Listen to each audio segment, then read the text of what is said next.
Yeah.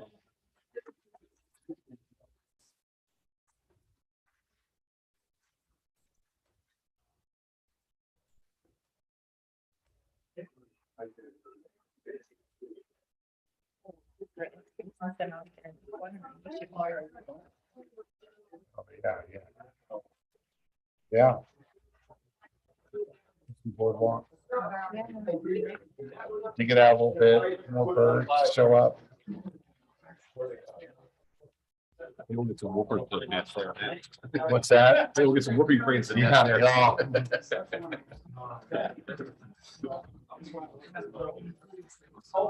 Got a new restaurant yet? Yeah.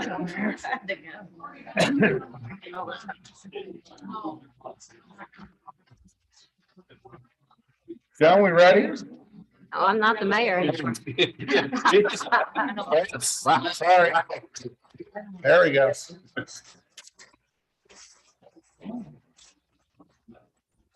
All right, we'll reconvene into open session. Is there any action regarding the closed executive session? Well, I would move to authorize the city manager to enter into discussions and possible negotiations concerning the property at the 300 block of Avenue C. I second. Okay, Fran, call the roll.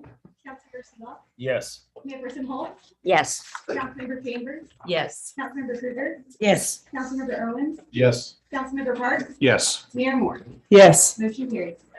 Okay, number 8, citizen comments and reports. We have quite a few, and I'll start in no particular order. And just remind those that when you come up, please state your name and your address, and that your time is 3 minutes. Kathy Fulton? Lord, bingo. Hello, everybody. Wasn't expecting that so quick. And my name is Kathy Fulton, and I'm at, I'm back over at 619 East Avenue B. Thing. Anyway, and so let me just say, welcome Mayor Moore and Mayor Chambers, Councilwoman Chambers, and Councilman Owens. Nice to have you all here. Anyway, so I would love to talk about a bazillion things, but there's been a hot bunch of news flashes going on right before I came to this meeting, and I've actually got to go deal with a lot of other things that are hot off the press and all about the Port of Corpus Christi, but we'll move on from there. So there is an agenda item on here, and it's about the flex unit development over on Avenue B and 12th Street.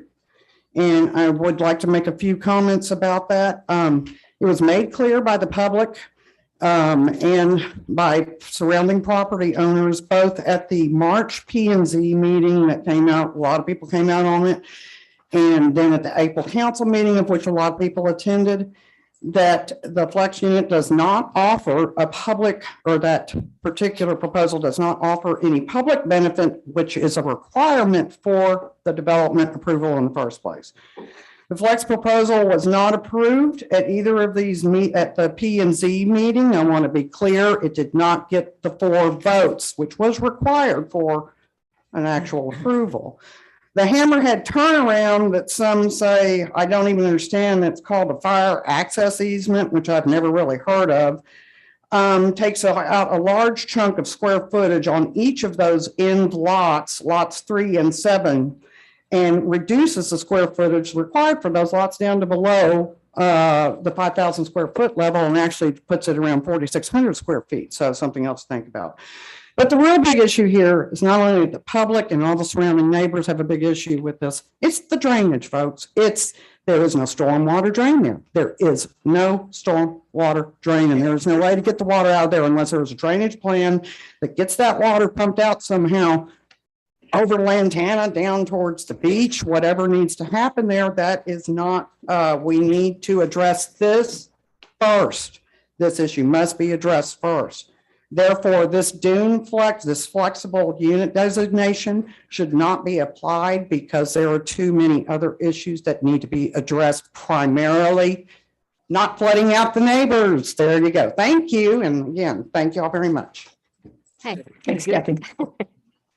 All right, next, Pat Kalkbrenberg.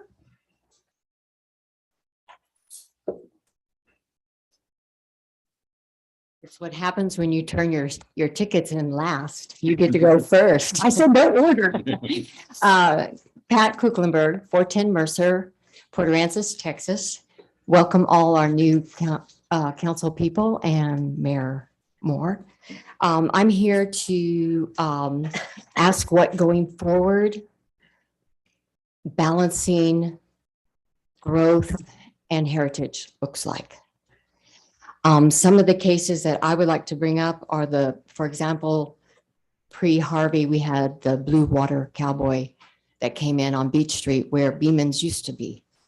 Now I know that we have McDaddy's there that looks very fine in that position because we have all single story along with the Cajun. There's a lot of good stuff in there, but I would like to not see this tall buildings in our old town. Right now, currently on Station Street, where primarily we have single-story homes and some second-story homes. We have 6 new 3-story homes. They're all short-term rentals, and they all look into the neighbor's backyard that are all single-story homes. The Allister House on Oak Street, there is a building that is between 2 streets, Brown and Oaks. And that little Allister house built in 1915 looks pretty little and lost. We also have more and more short-term rentals in town. We need to be sure that in Old Town especially that we protect it. And I would really like to see a limitation on the height. We have definitely in Old Town, we have some homes that are 3-story. But they are on large properties and they have been there for a long time and they're not invasive in their neighbor space. So Agape Cove, that's going to be kind of a density unit. And I agree with Kathy as far as the drainage. And I just hope that everybody is on board to make our balance between growth and heritage. Thank you.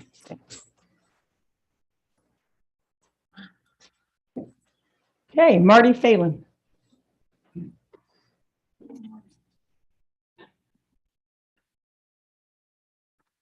I wrote notes so I can get down to the 3 minutes of this. My name is Marty Phelan and I live at 168 5 Dove Circle in Port Aransas, Texas. And congratulations to Wendy and the new council members and everybody. And good luck and enjoy your time.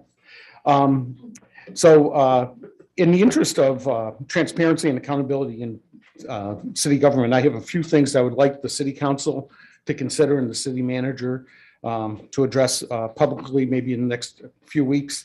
And by publicly available, I mean, if it's possible on the city website or some things like that.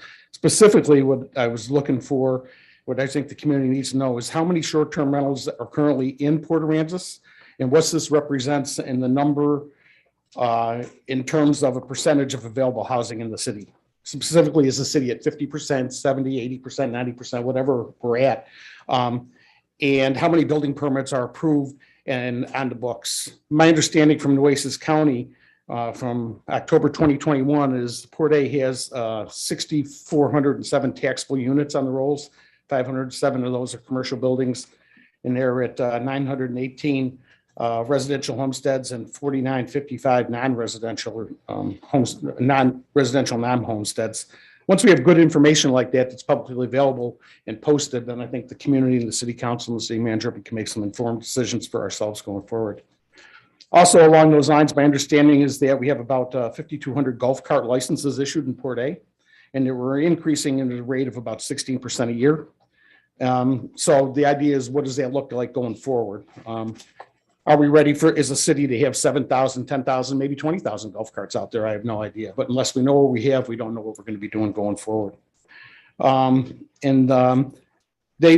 Specifically, it'd be real helpful if there was a city organizational chart and a contact list, or we call them,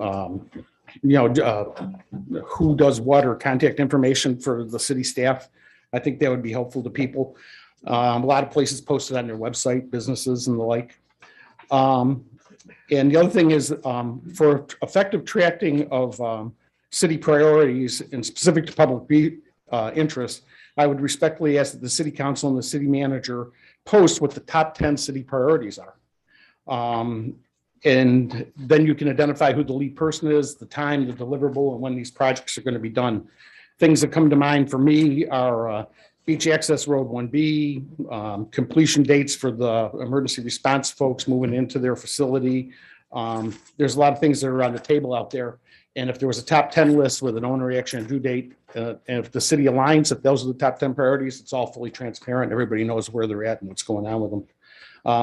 Private businesses often have a top 10 list, and I can't see why the city wouldn't want to have that. And then there's just a couple of ordinances I would think you to consider. Is my done? No, that's me, not you. Your time is I'm up. time. Forget it. Thank you. Thanks, Marty. All right, Shut up, Jones. next is Victoria Stewick.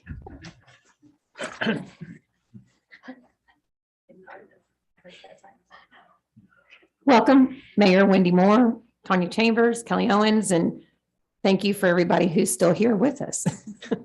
My name is Victoria Stewick. I live at 1820 South 11th, my business 907 11th and 1900 11th. This is just off the cuff. I would really like to see the city consider a social media policy. Texas Municipal League also recommends that cities have social media policies. I think a code of ethics is also in order. I think a perfect time to maybe start looking into this is now. Because I think it really needs attention. Sometimes you won't see me post on some of these websites. I just don't. I don't care if you're on my webpage. You'll see my trip to San Francisco is fabulous. I just got back. My personal page is my personal page. It can be on the front page of the paper. But when it comes to other things and you're an elected official and you make it a public forum and you have people blocked, such as I'm blocked from some now on the city council, then that First Amendment right is not there for you to make comments. And First Amendment rights are crucial. And I think we should all be open to hearing everybody's opinions as an elected official, period. So I don't know what that form may be, if the city wants to look into having city pages, or if city council members should have their own page when they post on something that makes it a public forum or what have you. But I think it's a very good time to look into it. And that's just what I wanted to say. Thank you. Thanks, Victoria. All right, the next group of people that are on here all specifically listed an agenda item that they'd wish to speak on. I can give you the opportunity to do that now or during the agenda item, which is shortly right after this. So I'm just going to call your name, and if you'd like to come now, please do. Ed Reed.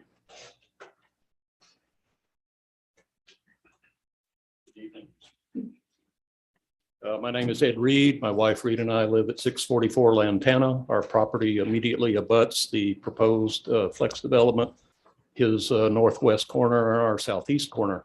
Drainage has been mentioned. We have a pond that stands in our yard sometimes for 2 months.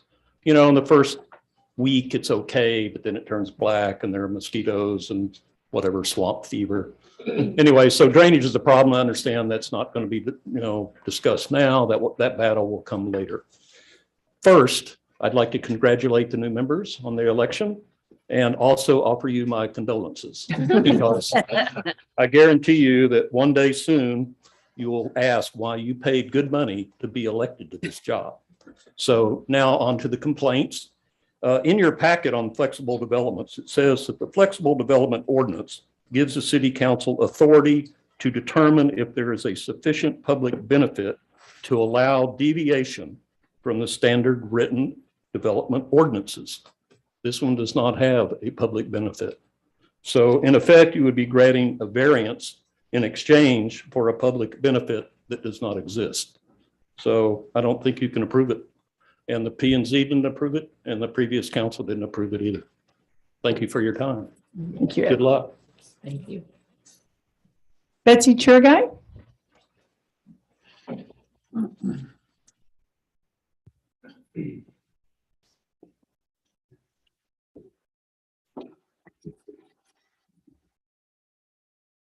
Good evening. Congratulations, Your Honor, and the new people here and the hangers on from before. So we got a good bunch of people and I think things are going to go well.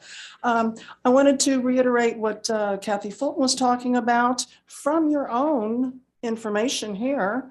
It says flexible development ordinances, just like Mr. Reed said, give the authority to determine if there is sufficient public benefit. This has no public benefit. I happen to live around the corner and anyway, I'm going to try and keep this to 3 minutes.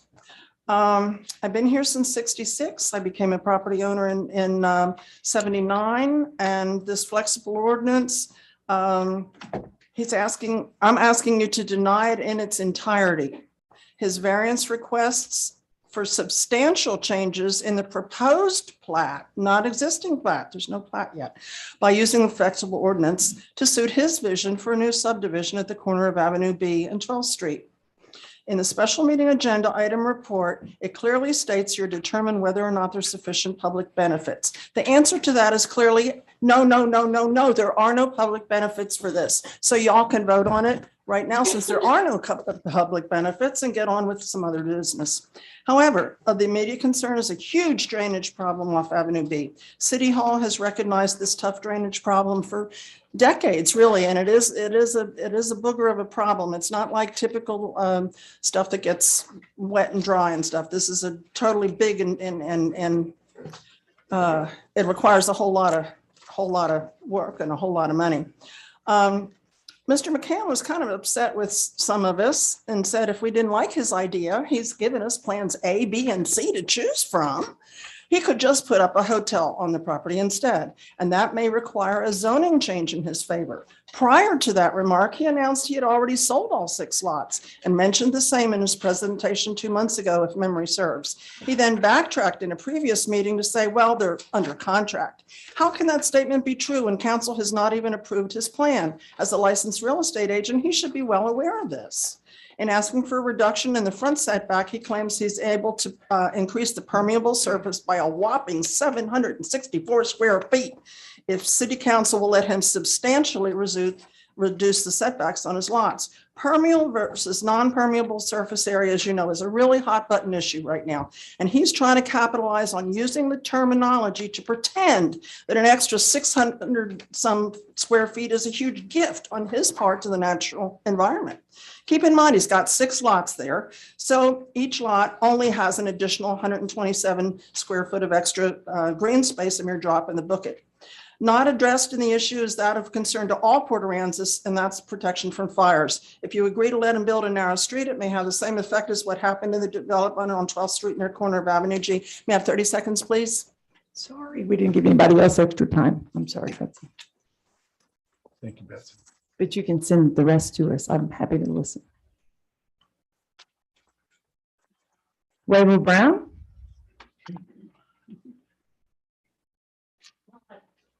Sure got Betsy's last part of it. Wayville Brown at 116 12th Street. I'm since the early 70s, and I'm just directly across from the flex unit that we're discussing. And I wish I had all the details that everybody else has had and talking about that. I really just have an opinion. I still would like the city council to consider some sort of moratorium on short-term rentals, or at least consider areas of the city that we might utilize for short-term rentals instead of sticking them all over town and screwing with the integrity, the culture of the town. And I'm really just in awe of the fact that we have just let the city go to take whatever direction it's like. And then, of course, my real issue, if we do end up with that across the street, we do have a massive flooding issue. That property that's mine, catty corner, the empty lots over there stay underwater for a good deal of the time. And any of you that have ever driven around kind of where that marker is there can see that there's always standing water there, and it runs all the way through my property, and everybody else is actually, to the north of me there. And it's a real problem. We cannot build unless we do something about the drainage there. And I forgot to say welcome to everybody here. And thank you. Thank you. Thank you, Evan.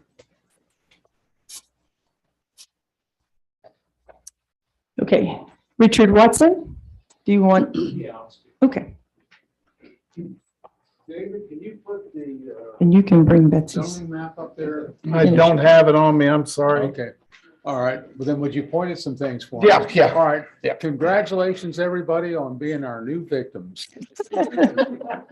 I'm here to speak in opposition to what I would like to call the Agate development. I prefer that pronunciation for it. And I believe if 12th Street is continued straight out to the east, Yes, that the property north of that, above that line, is all zoned R1. correct. And the property below it, right? And the Is- property below it, next to the Kites property, is part R1, part R2 and part TR. Yes, Now, what I understand this means in the codes is R1 cannot be short-term rentals. correct. R2 and TR can be. Yes, sir. Okay, so number one, if you approve something for this development, please be sure to make sure that the upper part remains R1 and doesn't get changed to R2. And second, if you decide you have to give him something in the flexible development, which he probably doesn't have a right to since there's no public benefit, maybe you could make a deal with him and let him develop that the way he wants, but change it. He would agree to change that to R1 as well. So it's all, so none of it can be short-term rentals. That would be a nice exchange. Thank you. Thank you, Richard. Thanks, Richard. Good job. Rachel McCann?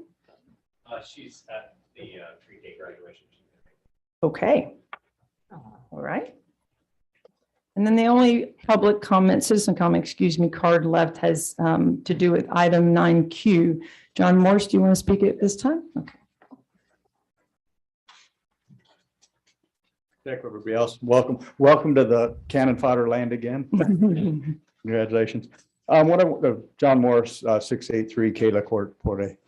The issue from my standpoint, Port Aransas once had a thriving art community, several galleries and studios, though post Harvey, many artists were displaced, never returned. Brenda's leaving now, so there's really not much of an art community left. Kind of sad, and we see that at the art center because people don't have a lot of local artists. So new and established artists often work from home, unable to absorb exorbitant retail rental space, if it could even be found, and instead sell their work through various methods. And that's the art center, other retail locations, online through websites and social media. The problem with that is those options don't really offer a path to transitioning from starving artists to that as a successful business owner. As the cost of living full-time in Port A continues to skyrocket, people find themselves priced out and are forced to relocate.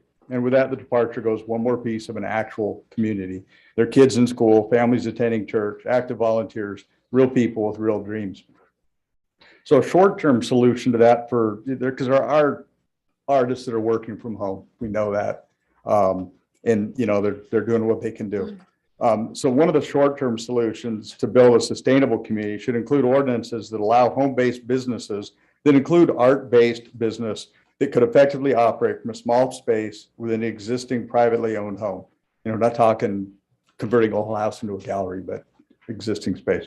Permitting and ordinance language could be such as to effectively limit maximum square footage, maximum occupancy, maximum hours open for retail, parking requirements, number of employees other than family members, and noise and nuisance factors that could negatively affect the neighborhood. And a lot of those already exist in ordinances for other home-based businesses, but they get kind of sticky on doing retail business.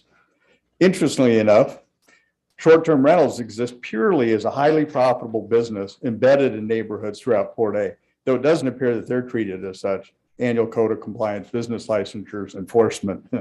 So it would seem that a small home-based business with limited retail footprint could be better and more equitably accommodated. So it's just an option to try to grow an art community. That's one of the things we've lost.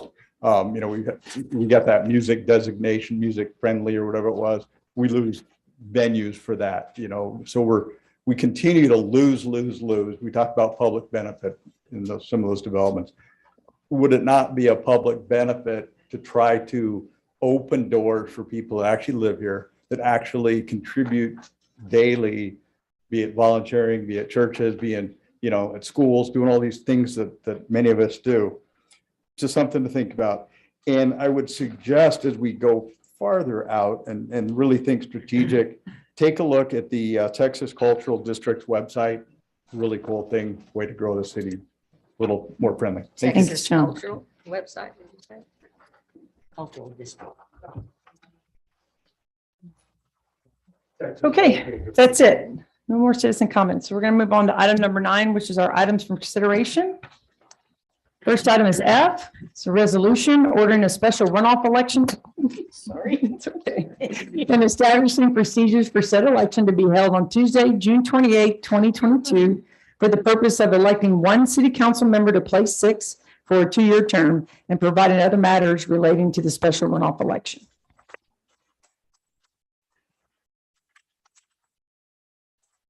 Brand, anything? Pretty self-explanatory. Do you have any questions? No, ma'am.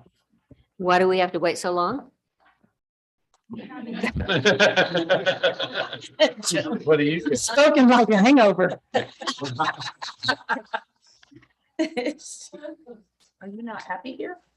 Do we have a motion? I motion to approve. Okay, I'll second. thank you. Fran, please call the roll. Councilmember Park, Yes. Councilmember Owens, Yes. Councilmember Krueger, Yes. Councilmember Chambers, Yes. Councilmember Seeloff, Yes. Mayor Pro Tem Holt, Yeah.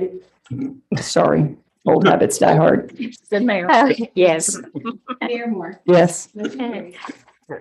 Item G, discuss and take action alternative parking plan for the SIP yard. Applicant Kelby McCann, property located at 123 West Cotter Avenue. Thank you, Mayor, Council. As I think most of you are aware, every business use, residential, commercial, requires a certain number of on-site parking spaces, depending on that use and that particular structure. But the ordinance provides for an alternative parking plan when the property owner feels that it's in the best interest of their project or their use. But it does require both planning and zoning recommendation and city council approval. So what you have before you is a proposal for an alternative parking plan for the project known as the SIP yard. I think the information is pretty representative, and I believe the applicant is here too. So again, the big lift here is for the use of golf cart parking, is for some of the required parking in lieu of full-size automobiles. The idea, of course, obviously, is it takes up less space, so you can get more golf carts in a certain amount of real estate than you could for the projects that that council has approved previously. Should something be approved, we do recommend, staff recommends that it is signed and marked exclusively for golf carts. If you're going to approve it for that, then it needs to be used for that clearly, which is also a risk that we always make sure that applicants know that when they propose that staff will make that recommendation. And if you're miscalculating or you have too many golf cart spaces, they could sit empty when they could be used for an automobile. But again, that's something we always mention to the applicant and that they do consider. So with that, I certainly are welcome to ask me questions. So I do have one question. There's mostly 6-seaters downtown. There's not as many 4-seaters, and 6-seaters tend to be in the 12-foot plus range. So I think a 10-foot space is probably not big enough. I believe these may be 7 by 14. Oh, I am correct. Yeah. I think it's 6 by 14. 7 by 14, and planning and zoning did ask that okay. that they be angled in. And again, anytime you angle parking, it does change the dimensions a little bit. So I think the ones that you show that are being shown are 7 by 14 foot. Mr. Park. It's not very clear on the, I got a question, Rick. Yes, ma'am. Before, when y'all let golf cart parking, was there a percentage y'all used per? Well, again, we didn't, you did. Well, okay, and the council It was before, always on a case by case basis. So so I didn't know. we have not. I think that that's certainly something that internally we've talked about as a policy that we could tackle when we're redoing the comprehensive plan and the parking component. But as it exists now, it's a completely a council decision. Because they only need 95 spaces, Dave? Yeah. Okay, so if 40 of them's gonna be a golf cart, so like 40% of it, so. The council doesn't always approve parking plans. That's not a council decision every time. This is because they're asking for an alternative An plan. alternative, I'm sorry. That's correct. that's why this The is here. alternative, I just right, want to be parking clear. plans, if are obviously spelled out pretty precisely based on use in the code. Alternatives though, when you either don't, you don't or can't follow the ordinance parking, then it does provide. Again, when the parking ordinance was written, it didn't assume the proliferation of the golf carts, quite honestly, when that was originally done. And so there's not anything that specifically addresses golf carts. So that's always become the kind of the crux of an alternative parking plan since I've been here. So currently the applicant has a parking plan.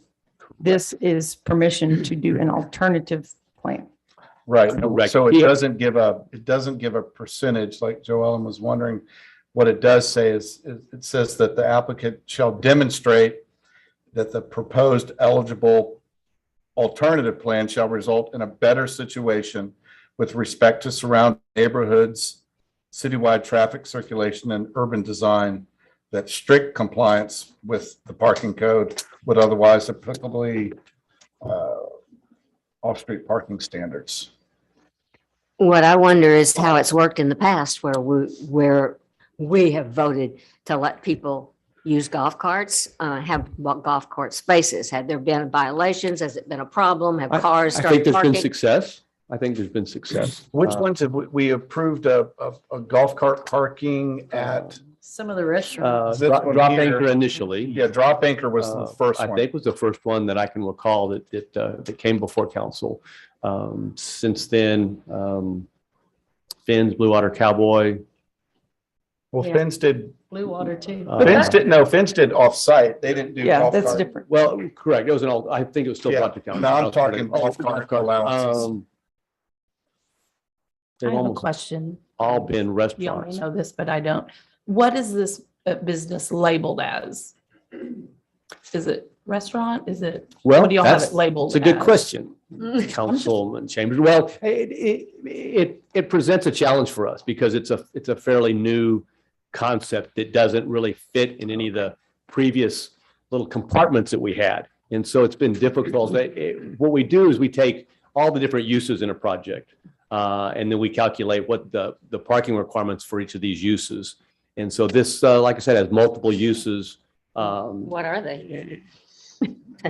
Well, there's with the applicant here, he can throw something at me if I get it wrong. Yeah. But there's some, I think what the term they've used, I've heard used as micro restaurants, small little non-seating food establishments, But not food trucks. but not. No, food more trucks. like a food court in a mall where you Right. have, they rent out the kitchen space, which is a county certified, restaurant kitchen, and then their seating is general seating. So you might have a Chinese restaurant, Mexican pizza, you would have. And then some entertainment, an entertainment venue, some adult drinking component to it. Help me out here, applicant. Not This is adult your entertainment. project. Five office spaces. Yeah, Right. and then I think some office space that Office is space. either now or in the future is kind of designed for the site. So multiple uses. so there's no retail is Kelby? So as of right now, there, I'm sorry. I didn't wait. It's okay, I go was on. kind Yeah. of confused. I wasn't sure on that one. Yeah, so as of right now, we don't have any retail spaces. What we've created is open air pop-up shop areas for Basically, our idea is, hey, this week it's going to be art, next week it's going to be this, and anybody in the community can come and just have a spot there to show whatever. Okay, so it's not, there's no permanent retail there. That's correct. It's only permanent restaurants, 5 permanent offices, and then an open food court establishment. Bars? Yes, so there is a bar in the center. It does have alcoholic beverages. Those are pretty much maintained to the second floor of the viewing deck. However, because of ADA restrictions, we have a smaller bar downstairs as well. And so how many parking spaces are you going to have total? According to the, 5? that's correct. Originally, we only needed 95. We were 10 over. We decided that this space would be better used as a green space instead of parking. We think that we put a playground there, kids can use it. It's free to get in. We don't charge to get in, right? It's just, so that's going to be green space. And by making that green space, we needed, we lost 19 parking spots. So even though we were 10 over, we were short 9. Something to consider there, however, is we do have 8 parking spots off of White Street that were not included in that parking plan because they are not considered on the property. And so even when we were 10 over, we have 8 spots that are attached to our property that really put us almost 18 spots over our requirement. What we're doing with the wraparound concept, instead of changing it from parallel parking to golf cart parking, is, like you just heard, 5,200 golf carts in Port Aransas. Going up and more coming, 16% a year. So how do we, with a restricted capacity, right, scarcity in real estate, everything's scarce, how do we help restaurants help get more people into their doors, get more people helping them pay their taxes, but following the trend of golf carts and cars? So if there's 5,200 people or 5,200 golf carts here and 6,400 residences, 81% of all the homes here have a golf cart, right? So we are trying to trend towards that. We still provide ample car parking as well. And I think that it was approved by P&Z at 100%. So we worked very closely with them, changing things over and over again to make it work, especially as you brought up, sir, the Mr. Park, that the parking, we had it straight in 7 by 10, and they didn't, they brought up that we should change that to angled and extend it for the 6-seaters. So that's what we did. After that change, it was approved unanimously. So you said the parking is going to be designated golf cart. So who's responsible for enforcing it if or when vehicles park there, or is that a problem? So we're going to make it not impossible, but the road will be much smaller than a truck would feel comfortable driving on. And there will be signs. So we can do it like an 8-foot road, a 10-foot road. We can do a smaller road. So it's much So by obvious. its nature, it's going to discourage. Correct. Okay. We also, council wanted to have us to have signs that say this way in, this way out, very specific. And then also that it does say golf cart parking only. It'll be up to us to enforce it. In the end, if we don't enforce it and a police officer sees it, then they will enforce that. But it's going to be difficult to make any parking. So quick question, Kilby. Like that. Is that going to be an exit or entrance right there on Alistair, right at corner? The corner will be the entrance. Okay. Yes. And then come out toward White Street or Alistair. Yeah, so they will have 2 options there. They can either come out towards White Street or towards Cotter. Yeah. And these are all recommended by council. They kind of gave us how they wanted things to flow. Sorry, I apologize. Thank you, Mayor Pro Tem. Yes, by P&Z, it was recommended how to have those carts move. So. All right, just a side question here. Yes, sir. On the 3rd page, it says administrator may charge for open spaces that show no table such as deck space or space at bar. What's that? I'm sorry, say that one more time, sir. It's right here. I thought Yeah. I'd step up here. Just what this was in reference to right there. That's language out of the, okay. Councilman, that's language out of the ordinance. But it brings up the challenge that we have because Just when we have open space and you have food service available and you have alcohol beverages So I was just available, clarifying what it was for. you've got to assign, you've got to assume people are going to stand there and drink and eat.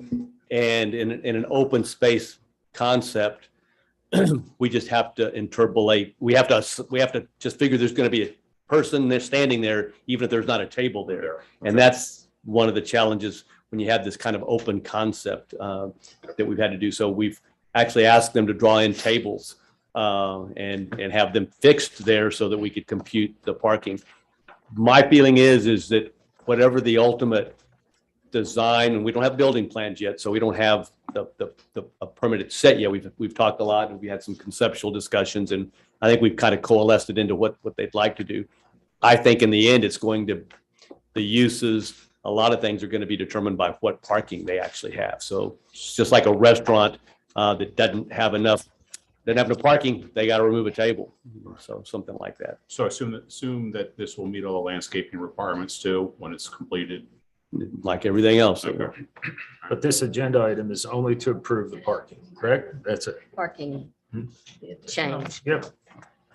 So originally you had this one area that was parking and now it's turned into a game area. Yeah, And I green. wonder if that doesn't require you to have more parking because that's going to allow more people to. No, be it on does, this and site. absolutely does. And that's why when we go from, we actually end up adding 22 additional spots, right? Because of the golf carts. But from your original calculations, you said you needed 95 spots. Mhm. And that was whenever you still had these other Correct. parking spots. Yes. And So how many extra spots does that require? that hasn't been calculated, the additional spots needed for that. That would be the city would calculate that for that open space. With that said, we have increased the parking in a significant manner, right? By having the 8 spots plus the 40 wrapped around going from parallel parking, and then including that 8, we've increased the capacity for parking. So Rick, what would, for an open space like that, what would be the calculations used? Yeah, I knew that was going to be. Yeah. That's what you. Therein lies our dilemma is, So I mean, it's a game area, but yet Yeah, but you we have to assume that It could be somebody's going to 15, grab 14, 15 Right. spaces. Okay, let's try to figure out what the city's thinking parking space wise for that. It's 14. Right, and I think that's what he had referred to earlier, is that originally that was a parking lot that they wanted to make into a game area, but by doing so, they lost 22 spaces. Rick, would it be more appropriate for the applicant to have those plans finalized and come back for alternative parking permission? Whatever your pleasure is. It makes it a little easier when there's a finite concept, quite frankly. But that's certainly your pleasure. So why isn't that part of where you do business, You know what you're going to have, then you can say how many parking spots you need. So the first step in a development is getting a site plan. And that site plan says, hey, if you build this is how much parking you need. You're like, okay, great. Send it to the architect. Based on the size of the. So land. our scheme, what you have in front of you is a site plan. And this is if we would submit to the city and we'd say, hey, this is what we're doing. And they'd say yes or no, and we'd go build it. Basically what we're doing is saying, hey, this is our site plan. It is an alternative plan, so we can't submit it to the city. I have to submit it to you to then send it to my architect to build it. Does that make sense? Okay, so what you have right now was an approved site plan prior. So I can build that. As long as I build it exactly as I wrote it, it's going to be approved at the approving stage, as long as it meets all the structural requirements. This is like submitting a site plan, but with an alternative parking plan attached to it. And then going out and saying, hey, I got approval, let's build this. Because there's retaining wall structural changes, elevations that have to be added with dirt, MEP, so mechanical, electrical, and plumbing, all of that, drainage. You would pay somebody $30,000 to develop something that can't be done because it's going to be denied. So if it's approved today, what happens is I go back to my architect and I say, hey, this is approved, let's design it to meet city code and standard. And then they do that. And that's kind of how it would work.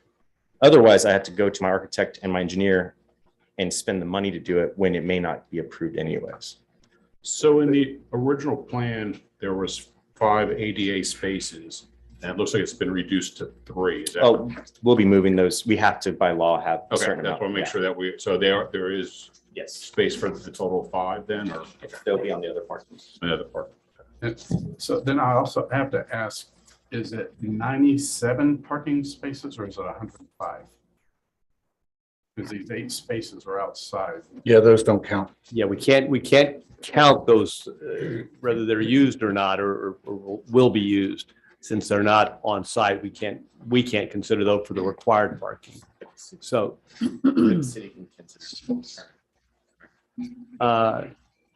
really, there's no precedent to consider those for the alternative parking plan. Because, the alternative plan is still on site. It's just a trade-off of, in this case, a golf cart size for a full automobile size. The 95 spots was the original, whenever there was no game area, that was a parking lot. So now there's an extra area involved, and that's why I'm wondering if the 95 is still the correct number that's required. It wouldn't And be. you said you don't know because you don't know what that space is. I mean, I think that's correct. The 95 was including that parking lot. Right. And that, I believe, was 22 spaces, if I remember correctly. 20, yeah. 20. So 20. with that green area, yeah, you would lose those spaces. But you would need more spaces than 95. Depending on how Mhm. what we would see for that green space Because. they called had the like game- 14 tables. game area. I mean, right now, my fears is the ratio of golf cart spaces to car spaces. Even in 2017, we had over 4,000 parking spaces, and you can kind of just go on Google Earth and peruse around, and you look like, for example, up on the screen there's Virginia's. Maybe one of those is a golf cart out of all those. You go over to Trout Street. I don't see any golf carts in there. Go to Woody's, none of those, maybe one of those is a golf cart. We're not seeing ratios, even if we hit 5,000 carts, we're not seeing ratios that this proposal has. There's IGA. I don't see any carts in there. I see about 50 cars. We just don't see. Well, a lot of carts, they drive around. They're joyriding. We just don't see that level of carts at businesses. So I'm kind of nervous about that ratio. I think it's way off. So, on the- okay. Can I ask you a question real quick on this green space that's showing, is that like tables there? Like, Yes. or the little huts, right? There's like 14 of them. Which you 13, would 14. need, So how many I mean, if- people would that be and how many? well, we would parking assign spaces? one space per tabletop. So So we 14 would look more. at 14. So my question is then, what's the size of this green space, Kelby? The dimensions approximately? The prints don't really. The green space itself, I can pull that up 1 second. Okay.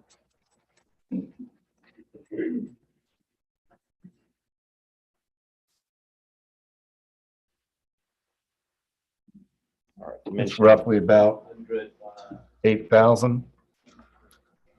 with is that excluding the parking? Yeah. Just the green space itself, yeah. It's about it's about 100 by 80. It had 20 So- parking spaces. So could you reduce the size of that green space, still keep it, Mm-hmm.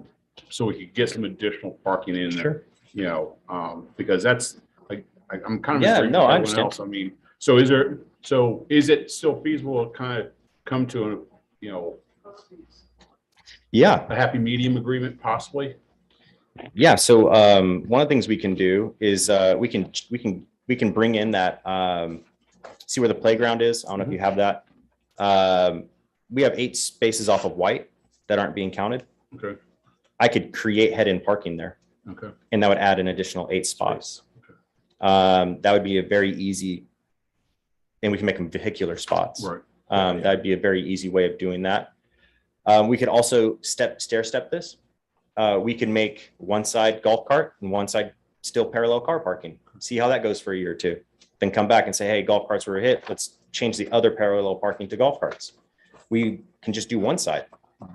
That's an option. Or we can do both. We can increase the spaces by dragging that in, and we can just do one side. I mean, we can be creative, and if you want to table it and talk about it again, maybe or call a special meeting, or we can chat and come up with some solutions for me to bring to an engineer. That's an option.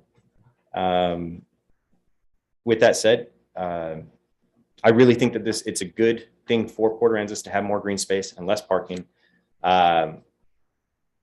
And we would be willing to work with the city on what that looks like. I think that this is a good plan. I've looked at it a lot.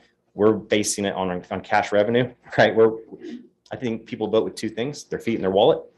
And you either show up to the polls or you don't, and you either pay for it or you don't. If this doesn't work, we lose money, a lot of it. So we're voting with our wallets on this one. I don't think you're hearing a lot of objection, Kelby, to the alternative parking plan. I think probably, I can't speak for everybody, but most people are going to like the idea of additional green space in Port Aransas. So if you're willing to accept a table option, then I think the council needs to make that decision. And if we can work with you guys to come up with a better solution that has more information, then I think maybe we'd feel better about making a decision when we have that. Yeah. Mayor, could I also maybe, not to put the council on the spot, but it's been mentioned a couple of times, and we've talked about it internally. Do you think there's a consensus with the council is if there's a percentage, since it's not written into the ordinance the way it is, that you feel is appropriate? What I don't want to have happen is him come back with a proposal that has, as the city manager said, a significant number of golf carts. If there's going to be this discussion again, I don't think it does anybody any good. So I'm just seeing if there is a consensus. I think probably is a percentage of the required parking. I mean, off the top of my head, just my personal opinion. So, is 30%. But that's me off the top of my head. Would be, are you talking about like a maximum? Yeah, 30% would be, so if you had 100 spaces, 30 would be, if we were going, that's just off the top of my head. That's not, having thought about it much. And it's going to be hard to get to a number without really knowing exactly, because it could be different depending on the business. I'd hate to penalize somebody or not give somebody a no. Like I said, that's just off the top of my head. No, sure. And what if you decide this green space to build something in there instead of having green space? I think that would go against the alternative parking plan of itself. Of course, we'd want to be able to have games and gazebos and sitting areas and places of that, but it would not be a place of business.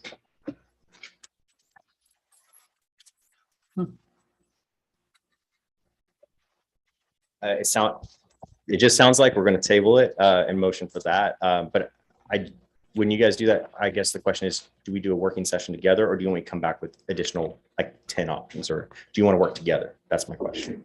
No, I think you need to go back to city staff for certain. And if it requires P&Z again, then that's fine. We don't want to further delay, but I suggest working with staff on the concerns you've heard tonight, and then just get better options.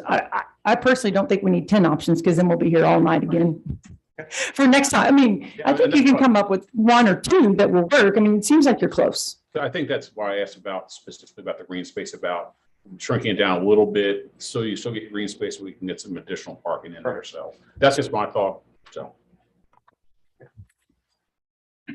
Is that the consensus of council to table the item? Yeah. yes. That's fine with me. Yeah. Okay, we'll move on. Item H, discuss and take action on Flex 22000535 flexible development request for Agape Cove. Property owner is requesting a reduction of the lot frontage requirement and the allowance of private street. Applicant is Kelby McCann, property location 711 East Avenue B. Thank you, Mayor, Council. So again, the city manager can help me here. I believe procedurally, this item was postponed. The acceptance of one of these options that you had was postponed from the previous meeting.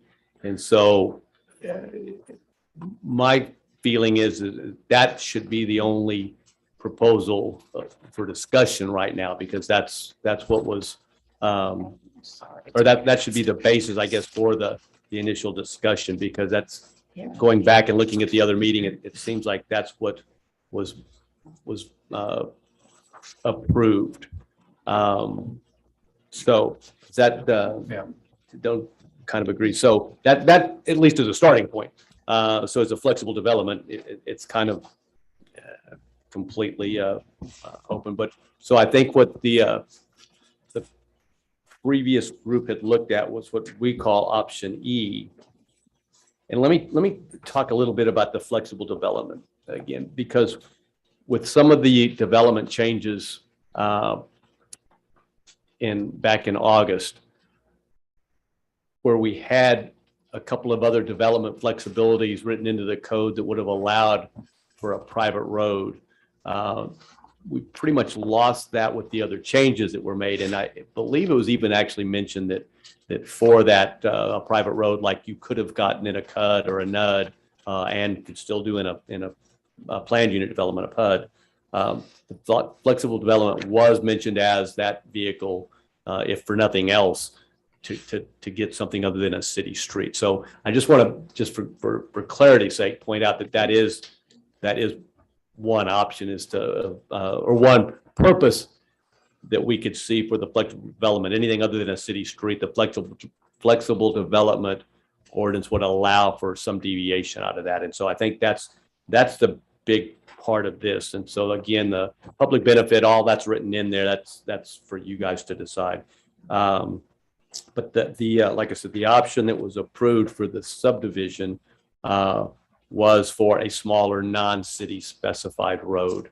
So let me, you've looked at the information, let me, and probably have heard a lot. Let me just stop there and see what questions you have. And again, the applicant is here as well. Again, it is a six lot proposed project.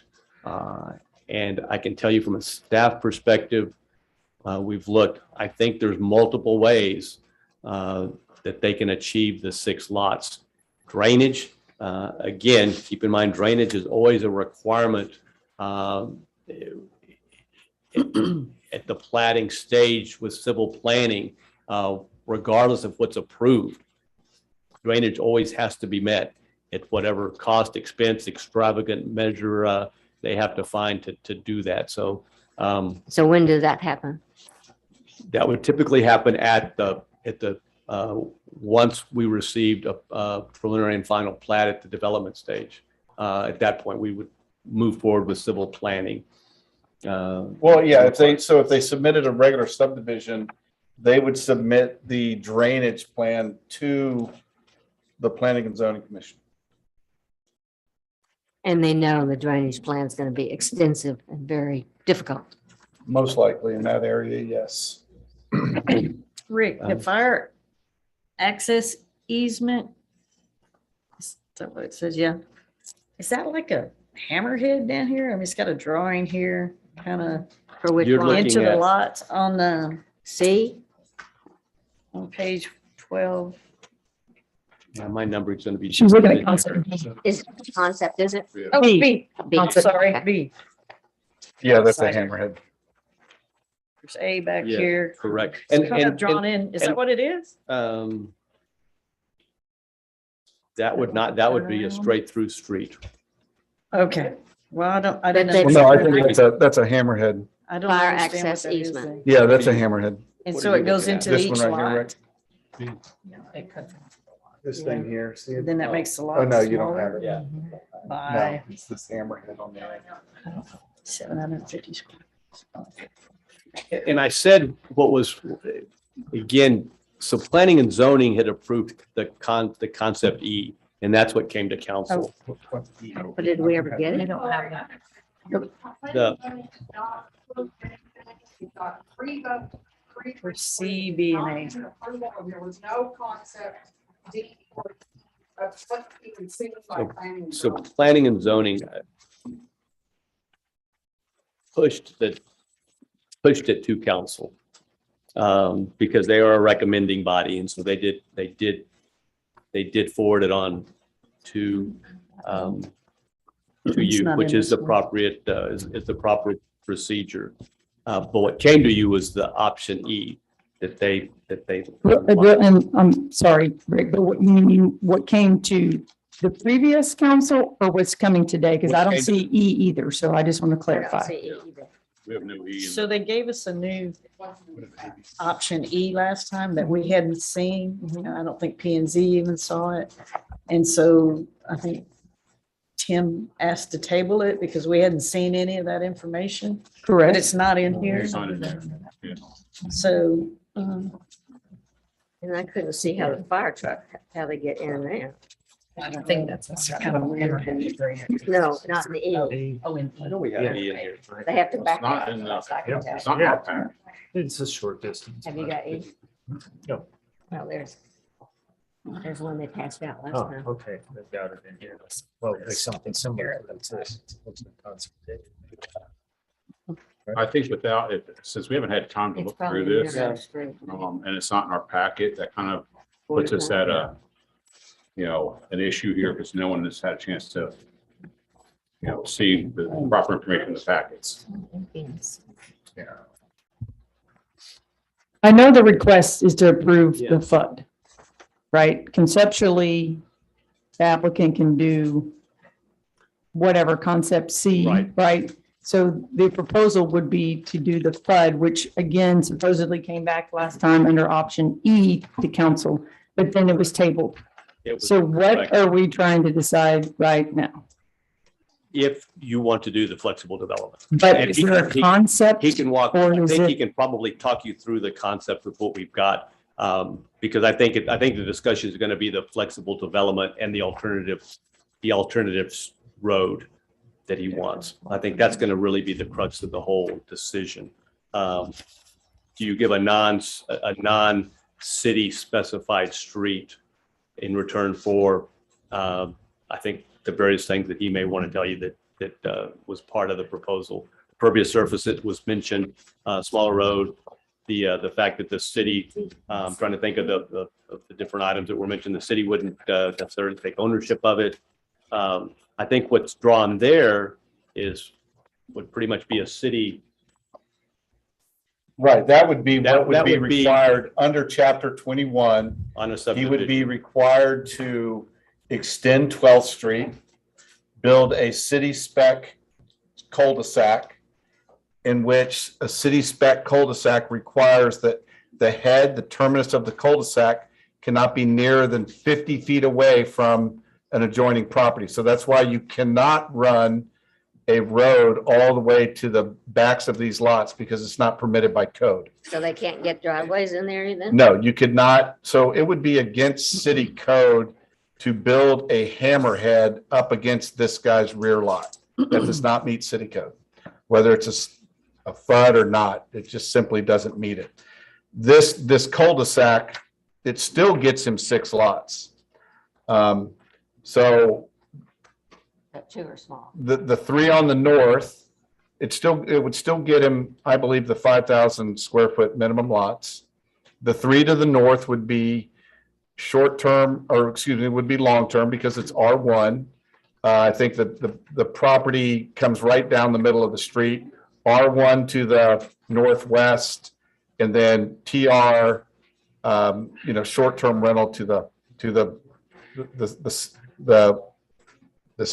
east. So the question, I mean, here's the ultimate question. We still would have the drainage. We know that we have a drainage issue right up in here. This is a hot spot. We would not want to exacerbate that any further to let that get worse. We have a property right here where this yard floods significantly. So we would not, he would not be permitted to, make that any worse. The nearest drainage is over here on Lantana. It does go, it goes down to the intersection of, here's Dunes condominium. So the city drainage comes down to the intersections of Dunes Drive, and there's numerous inlet boxes on each side of that. And then the open ditch, it opens it's an open ditch towards the Dunes condominium. The Dunes, most of the Dunes condominium, like this back half, it all flows to this open ditch on Lantana Drive, enters into the city's, you can see it, right? You can see that thing right there? That's the open pipe right there. And then from there, it goes underground. So somehow, the question would be is, can this subdivision somehow get to the Lantana system? I'm not sure. So I don't know at this point what a design engineer is going to recommend, but I do know that, those are kind of the hot spots, the Ed King property, Avenue B. And where does that drain water go to? It just where on Avenue B? No, there, where you just. Right up here? Boxes. Oh, it drains from Lantana. It comes all the way up Station Street, hangs right on Station Street to the east and goes all the way out to Klein's Landing and out at the Ansel Brundrett Pier. So it travels a long way. Goes right past my house. I have a inlet box right in front of my house. It goes right past my house. Yeah. And then into the marina. So that's what he could build if he could figure out the drainage. He could, that would be a legitimate current city spec road cul-de-sac with the 6 lots. So the question is there anything out there that's a better product in the eyes of you guys that would warrant some type of FUD? He did ask if he could bring this drainage. He had talked, we talked to him about drainage in the critical nature that David just drew up there. So he brought these drawings and asked if we could pass them out, and I'll let him explain what you're looking at, because I think he did talk to some of the property owners. Hello again. I'll be seeing y'all a bunch, I assume. So this product, like David pointed out, I initially could have just went straight forward and submitted a plat as he drew and the engineer has drawn.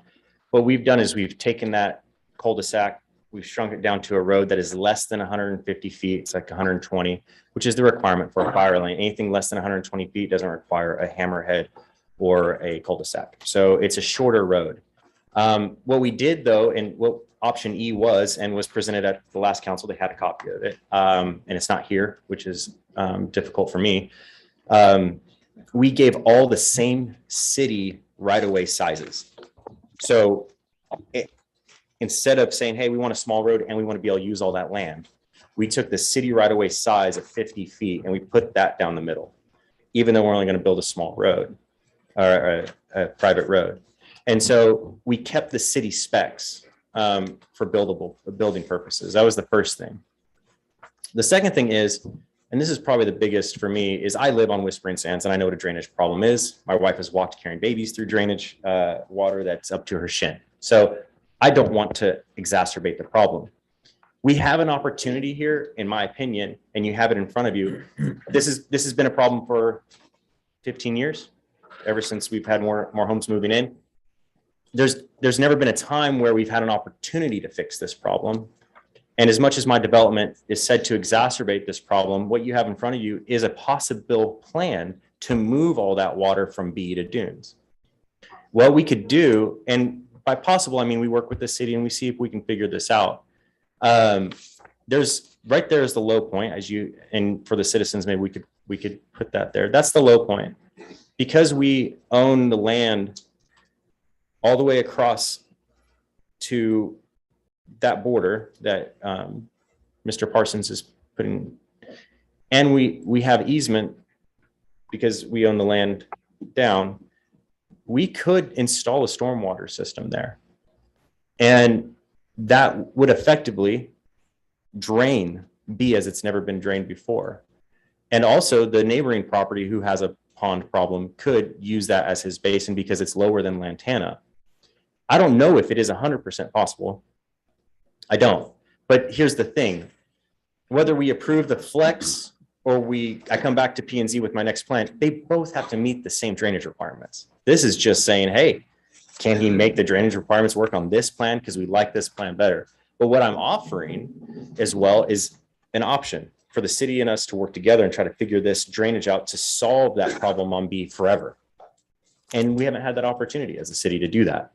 The other thing, which I'm not sure was presented here, but I was sent to the city, is I met with the county water district.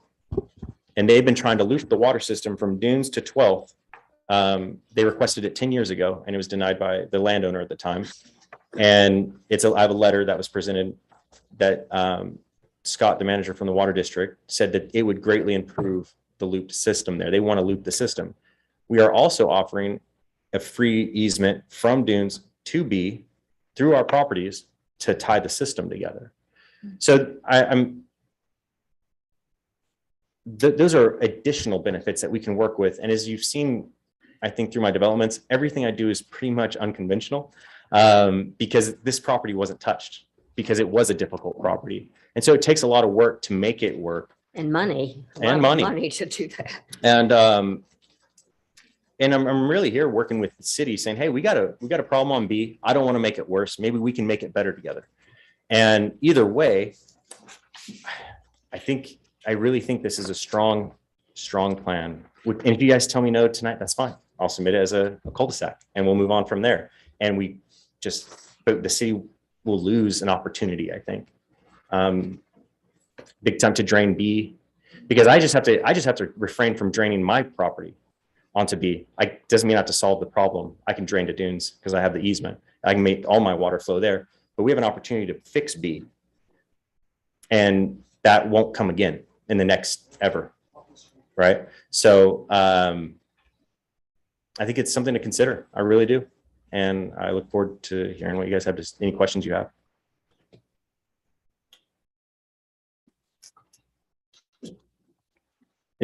So have you spoken to an engineer about this possible drainage plan? Yes, sir. Okay, and well, he hasn't run the calculations, right? Okay. Because it's money, and he's like, it's possible depending on how deep the stormwater drain is there, how high we are, how high we build ourselves up. Doesn't mean it will happen. At any rate, my drainage plan has to meet no matter what. Right. No, I'm just offering an opportunity for us to plug in together. And, I think, David, you've probably had many people in your offices about this drainage issue, and you'll continue to have people in your offices for this drainage issue. And there is no fix without that property. That's where it drains. What height buildings are you proposing, or is that to be determined? It's going to be private property owners. Yeah, I'm not proposing. The other thing, I met with some of the residents out there. The TR properties, they were worried that somebody would buy a property and end up putting 2 homes on there. So we are going to be reducing the TR properties to make sure they're single family dwellings only. So there can't be two properties placed on there like a duplex of some sort, because they were TR2 technically. So You're going to do that through your deed restrictions and covenants? that's correct. So there'll be single family homes only and no Ohana suites or mother-in-law suites. Well, yeah, I don't think you have the square footage for that. You'd need 10,000 square feet. For TR2? Yeah. Under the new rules. Well, so they were thinking like micro this- hotels. on Somebody this could put a micro hotel there. Somebody got a little sliver of TR. These are TR. These are your TR. Oh, no, Yeah, the TR is kind of right about in, it's right there. It's not even all of that. It's less than that. It's about half of that. and so, I mean, again, you're gonna see a lot of me. I'm not expecting about 1,000 here. This was actually, my wife has already kicked me twice. She's like, why didn't we just build it? We could have started 3 months ago. And we had the engineering here. So my intent the entire time was to save on permeable spaces, give the city an opportunity to fix the drainage, give the city an opportunity to connect their water lines. I think those are all great public benefits. If we don't see them, that's fine. So. Okay. Would you be opposed to bringing those ideas in writing back that we could review for the next council meeting, or however long it takes after for you to talk to an engineer and get some drainage information and just give us some concrete plans?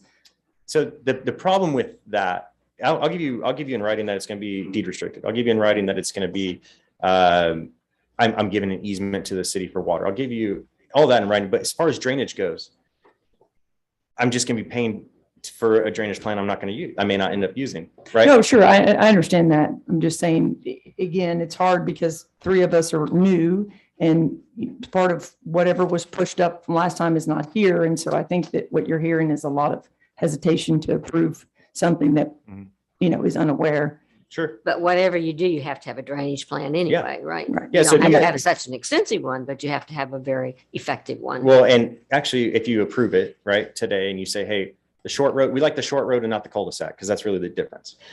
Well, then I have to come back with a full scale drainage plan that has all the nuts and bolts and all the things that Jim's going to pick apart and tell me to go back 5 times because he's really good at what he does. And so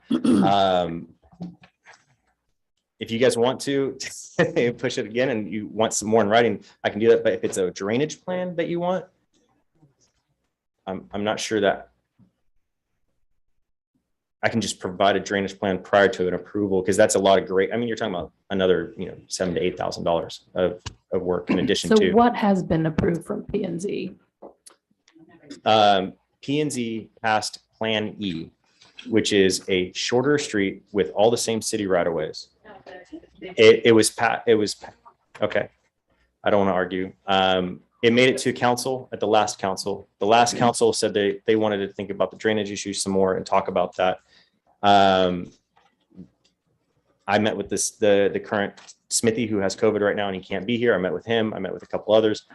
We did not reach a full agreement. So concept E has She has a a narrow copy of concept. Is that concept E? from last time. Maybe Did you find yours? they have a copy right there. I don't know why. It's just so short. It's just short. Yeah, they have a concept. At least. Yeah, so I'm trying to get that. Yeah. It's closest to A, and then it has more setbacks. It's a 50-foot road. I mean, he just goes. Right. Yeah, so the right of way extends right here. Yeah, I don't understand why. They have concept E right now. They send it to us, but they can't decide.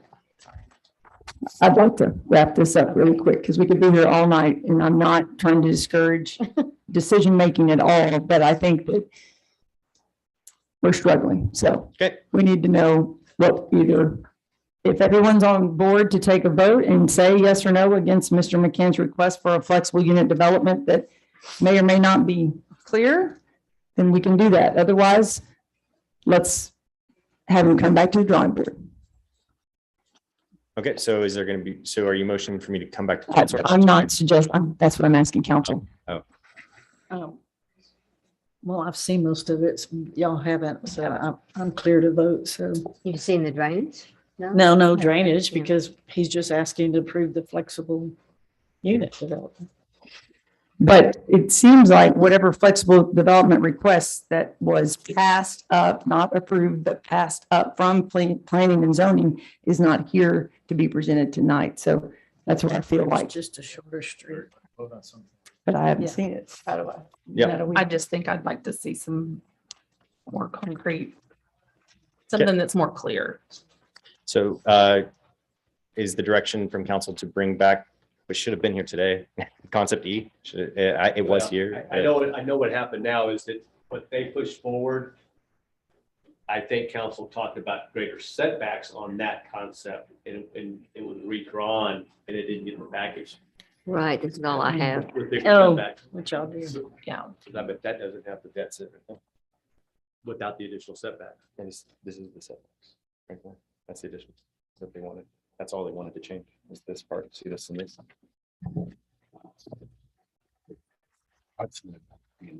Yeah. Yeah. Council. Too much. Yeah, I agree with Right. you. Okay. Okay. That's the direction. The direction. Okay.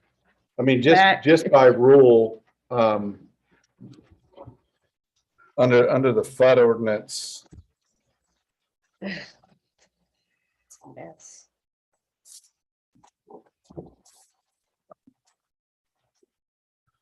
modification, any proposed modifications to development projects that have been accepted for flexible development purposes, and that include an amendment to the flexible development eligibility feature,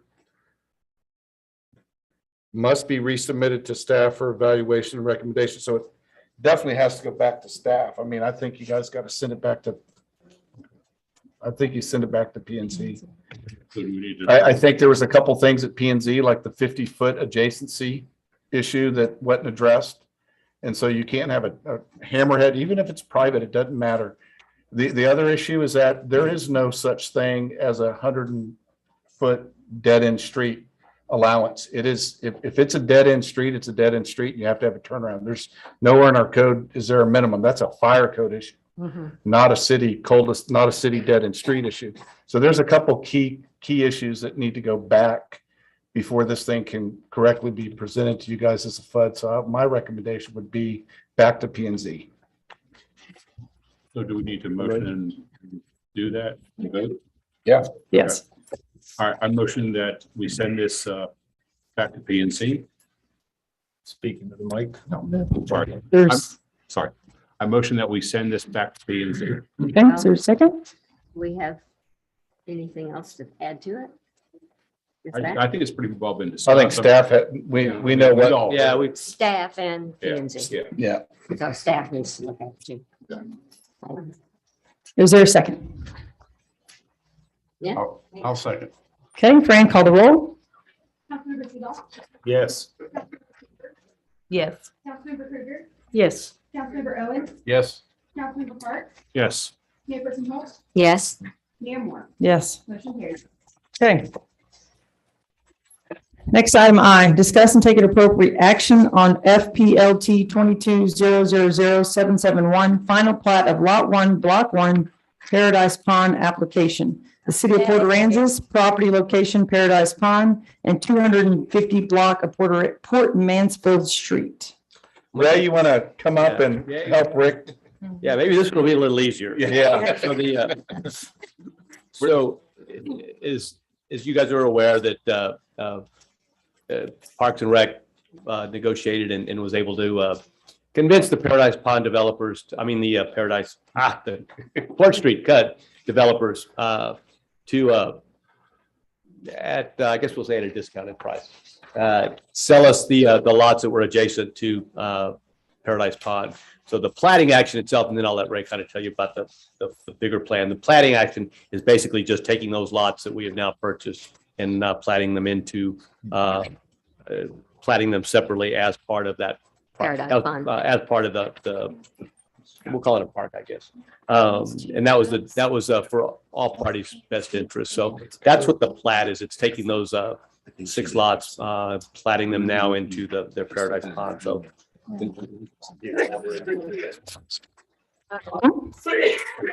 Welcome, everyone.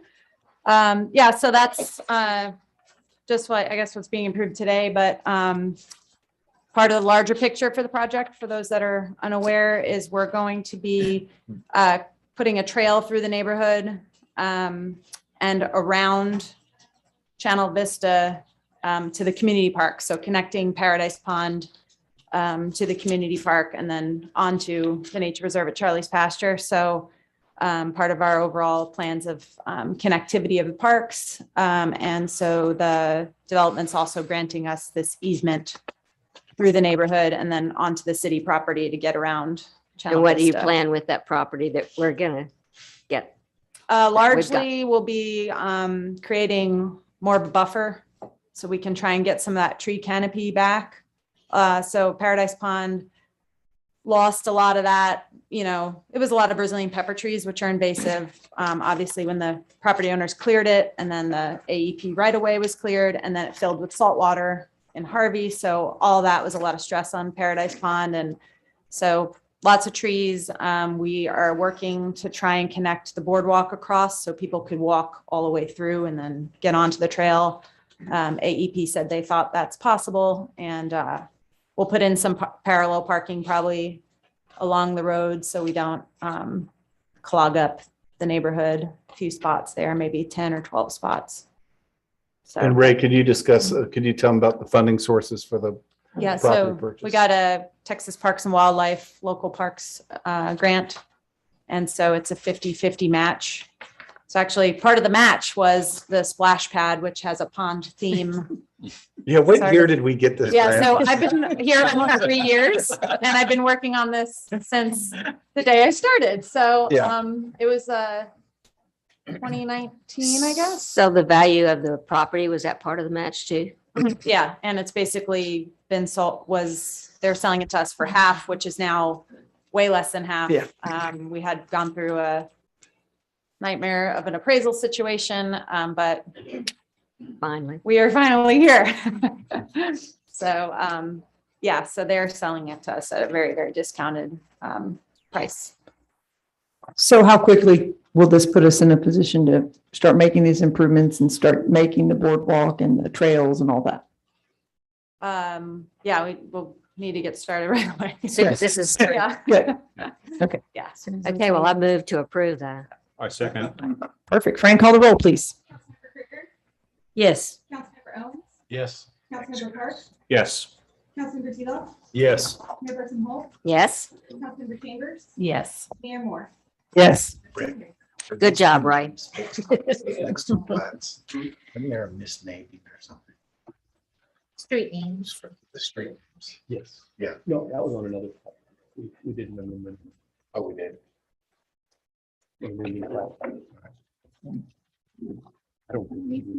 Yeah, it's these two. There was. It was at P and Z. They Yeah. had name issues. I think Nicole fixed them. Are we talking about item J? Yeah, yeah. Okay.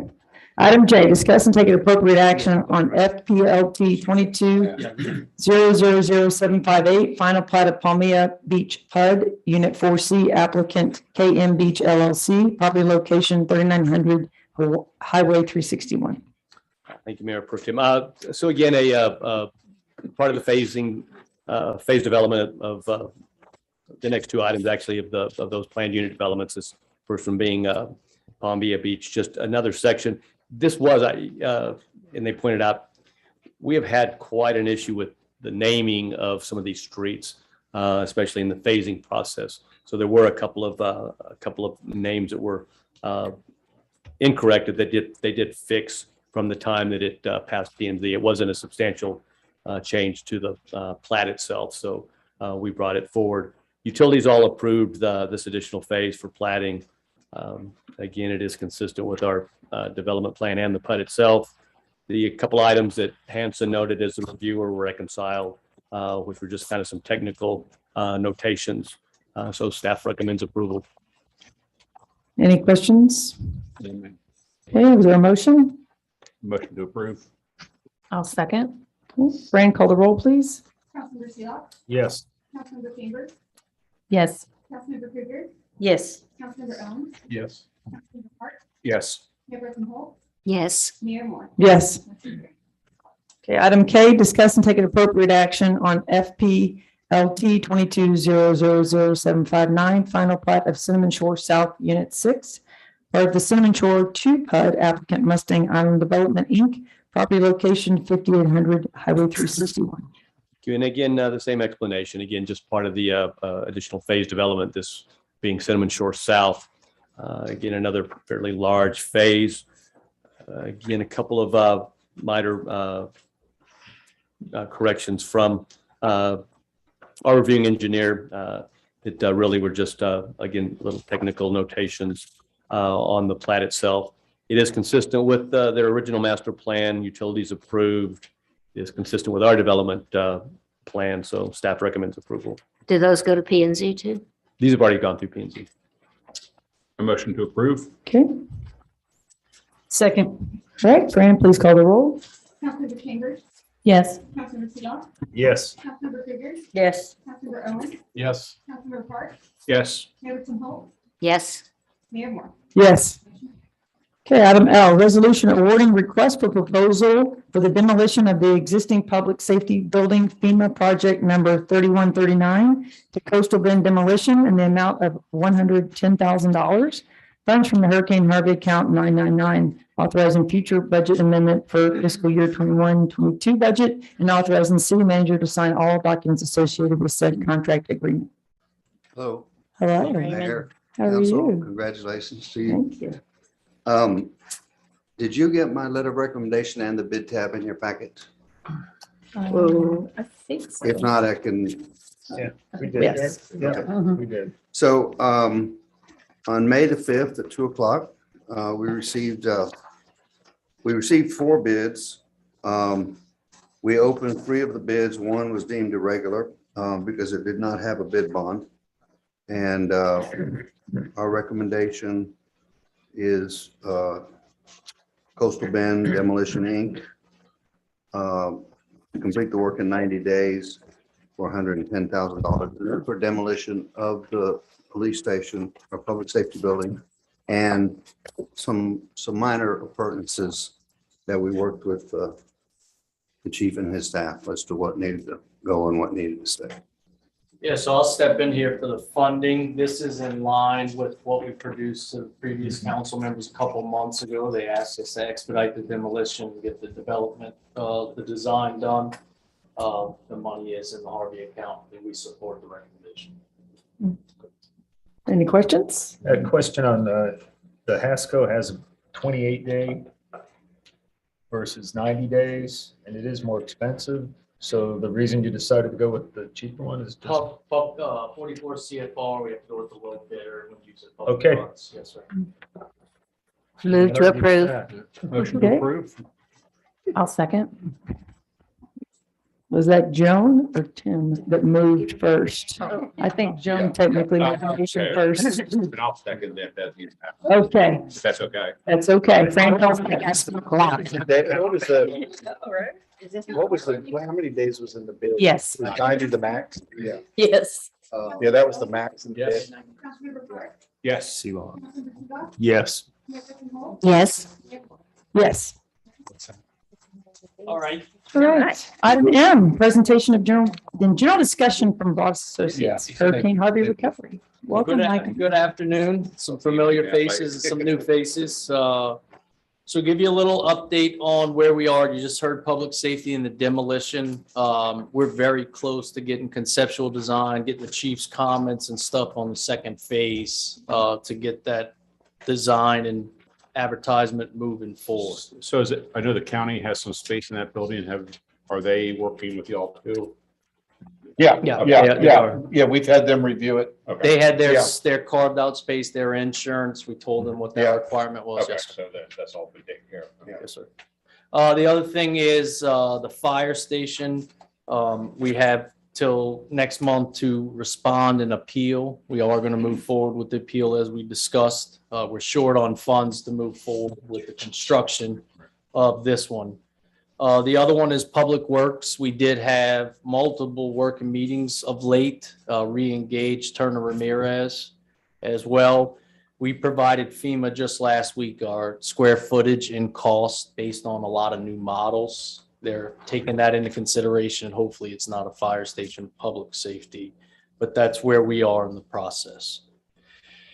Charlie's Pasture Pier, Roberts Point Pier, those are under construction. We're scheduled for November 2022 with some construction delay. We're going to be right on the end of the year if everything stays as planned. What's just getting materials or? Pile caps, materials, yes, sir. Just labor, the works. The Charlie's Pasture Pier for the new members is 2.5 million in construction. Roberts Point Park is 1.7. Derrick Construction has both of those. The Ansel Brundret and parking and drainage is also November 2022. We do post we have a 35-day delay on the pile caps on that. We're aware of that, trying to make that up in the schedule as we speak. Charlie's Pasture Bulkhead, 6.3 million. There was a different grant mixed up. Like Ray, we have a couple of grants we've been working on for quite some time. This was to raise the bulkhead. There was a $500,000 set aside to do that work. It came in at $700,000. We went back to the state asking for that additional $200,000. And the raising the bulkhead goes back to the previous shipwreck study that was from before, okay. It is for storm surge that we did models off of Harvey, but it will help with the ship I'm Great. so glad that you were able to go back and incorporate that. It is seriously neat. That was many no's before it became a yes. Thank you. Thank you. Um, Thank you. Nature Preserve Boardwalk. Some good news to report to y'all that they're working on that. Trident is the low bidder. They released Urban on the 6 feet panels. We had some meetings earlier this week with FEMA. We had 4 foot wide. We went back with 6 foot panels after 4 for the honeycomb. You only could get to 6. FEMA had a hard time why we jumped 2 feet. Jim Urban, Emily, we went through the ADA compliance and we're pretty good there. So it'll be 100% covered and 6 feet wide, thanks to Texas State Assembly Code. Gas distribution, that's ongoing, 22.4. Just to kind of let y'all know as well, the obligation on this one, because of the large size and OMB and everybody watching, it comes at $500,000 chunks to us, and we report no change. So the state's getting those $500,000 chunks, and we're not exceeding the spending on it. So it was a way to advance funds to keep that size project moving for us. High pressure, we should be finished in June. Skate park, we did, working on that. Dock 10 should be finished in June is the hope. Dock 3 late August. That's the EDA grant, Economic Development grant. Harbor Master Office, give you a little update since we've met. The estimate for that is hovering around about a $4 million project.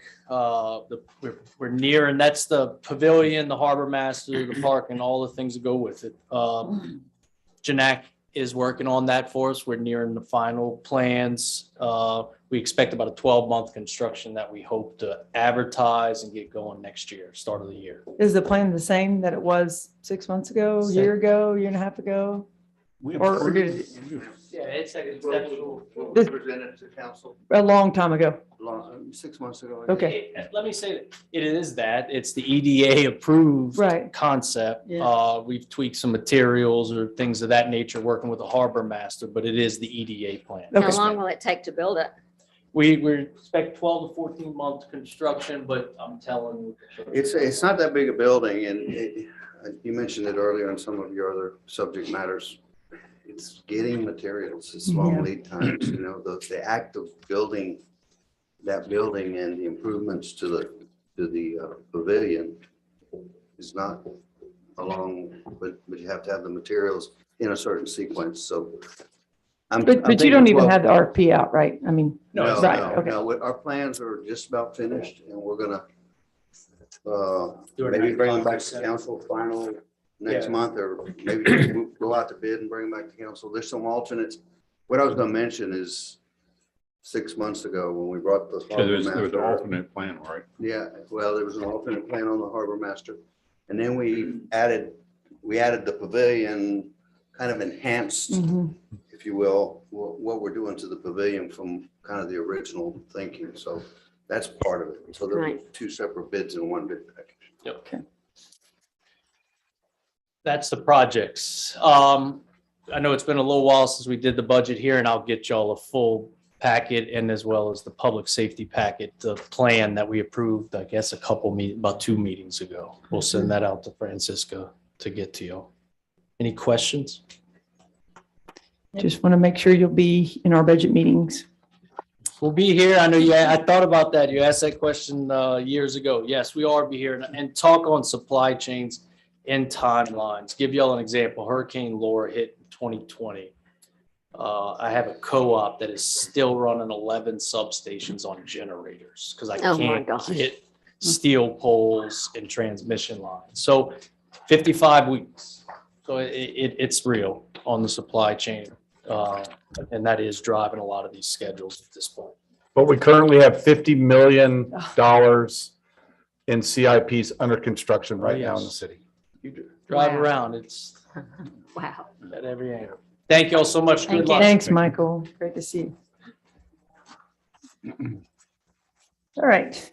Item N, discuss and take possible action on a resolution to memorialize Beach Access Road 1A, Port Aransas, Texas, as Tony Amos Beach Road, directing the city manager to prepare and install signs to memorialize said road and providing for related matters. This was presented by Councilmember Seagull. Yeah, I can speak to it or Roxanne. I mean, the bottom line, we were going to try to change the name of the road and it became easier to just memorialize it and put signs up, right? And you're thinking Beach Access Road 1, right? Correct. Where his, Tony where Amos. his, where his It's already, beach sign is. it's Yeah. informally known as Yeah. Tony Amos Beach Road already, I think. I think you said 1A, Mayor, but it's. One. I apologize. So what is the result It's- of that? You still put signs up that say Tony Amos? In Yeah, every, still you Beach would- Road you 1 would on do the top. It's a little bit different. It's not like you're putting it's not like a street sign. Typically, it's a green with white text. You know what the signs look like. No, you Because gotta right now have it the just says signs. beach one. Didn't it say just beach? Well, no, One no, I mean, access the road? memorial sign, typically it can be something different. It's It's not just like you're, different. Yeah, you're not than a changing straight the sign. street Right. sign. Right. And any physical addresses there would remain Beach Road 1. Correct, yeah. I mean, it But really we're is all just gonna call it Tony memorialization. Amos Beach Yeah. Road. Yeah. Right. So that live on that street. Mhm. They can't use that. I motion to approve. I'll second. Okay, Fran, call the roll. Councilmember Sadot, Yes. Councilmember Chambers, Yes. Councilmember Krieger, Yes. Councilmember Owens, Yes. Councilmember Park, Yes.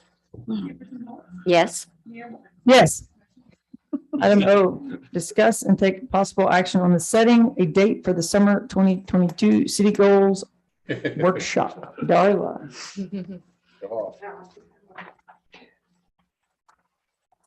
So it's that time of year. We need to get together and start talking budget.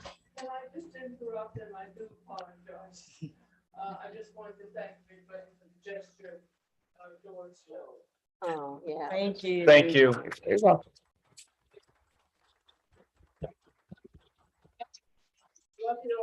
Love you. Bye, thank you. So that time of year, we are supposed to get our certified rolls by July 25th. And we'll probably have our budget workshop starting that next week of like August 4th or possibly the 8th. So we need to have council goals workshop in plenty of time before we get that certified roll so that I know any council goals, objectives, and we'll also be bringing you big department objectives, concepts, that type of thing. So traditionally, we've done the last week in June or the first week in July. Don't know what everybody's availability is. So The are we going to election- have the election? Yeah, that's. The election's June 28th. Mhm. You can canvass when? You can canvass the third day after election if all the returns are back. What day is that? July 1st. Well, ballots by mail are returned. July 1st. July 1st. Just not sure about 4th of July. ballots. that type Everybody's of got to thing be if here they're Monday, coming. July 4th. Yes. Yes, we're gonna do Monday, July 4th, 9 a.m. communities. Yeah. So you could have your new know who your new council member is that week of July the 5th. Of course, you probably have to have a special meeting to swear them in, I would think, if they're going to sit in the council goals workshop. Right. But that would be the earliest you could have the new council member on there. Yeah. Oh, yeah. 11th. I mean, I'm good with, anything in July, so. Well, we have a regular scheduled meeting on the 21st of July. So rather than because budget workshop's going to be an all-day meeting, typically it It was is. an all-day meeting, I'm and I good. can honestly tell you, if you've got big goals and different things that you're Right. trying to get me to work in the budget, I can't do that July 21st. No. July 11th is probably a little late, but we've never done one that late. So we're closer to What do you the think, end of the David? July weekend, the 4th of July weekend, the 7th and 8th, is that too late?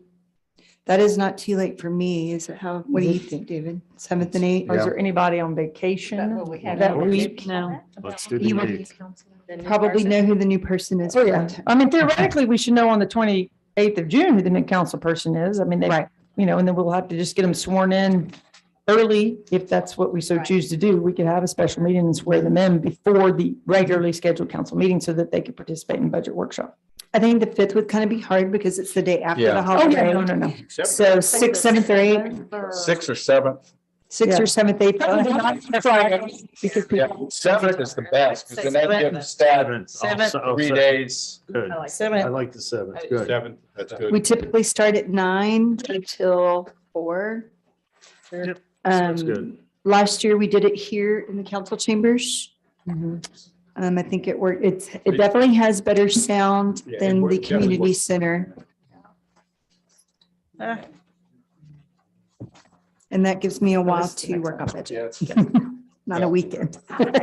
Here, put together a budget. Okay, well, let's shoot for the 7th. And if something goes wrong or you need additional time and then we need to change that, that's still a whole month for us to play with the date, but not push it too far back that we're in trouble. Right, if we realize that something's going on in the world, June 16th, we could change it at that meeting, but July 7th.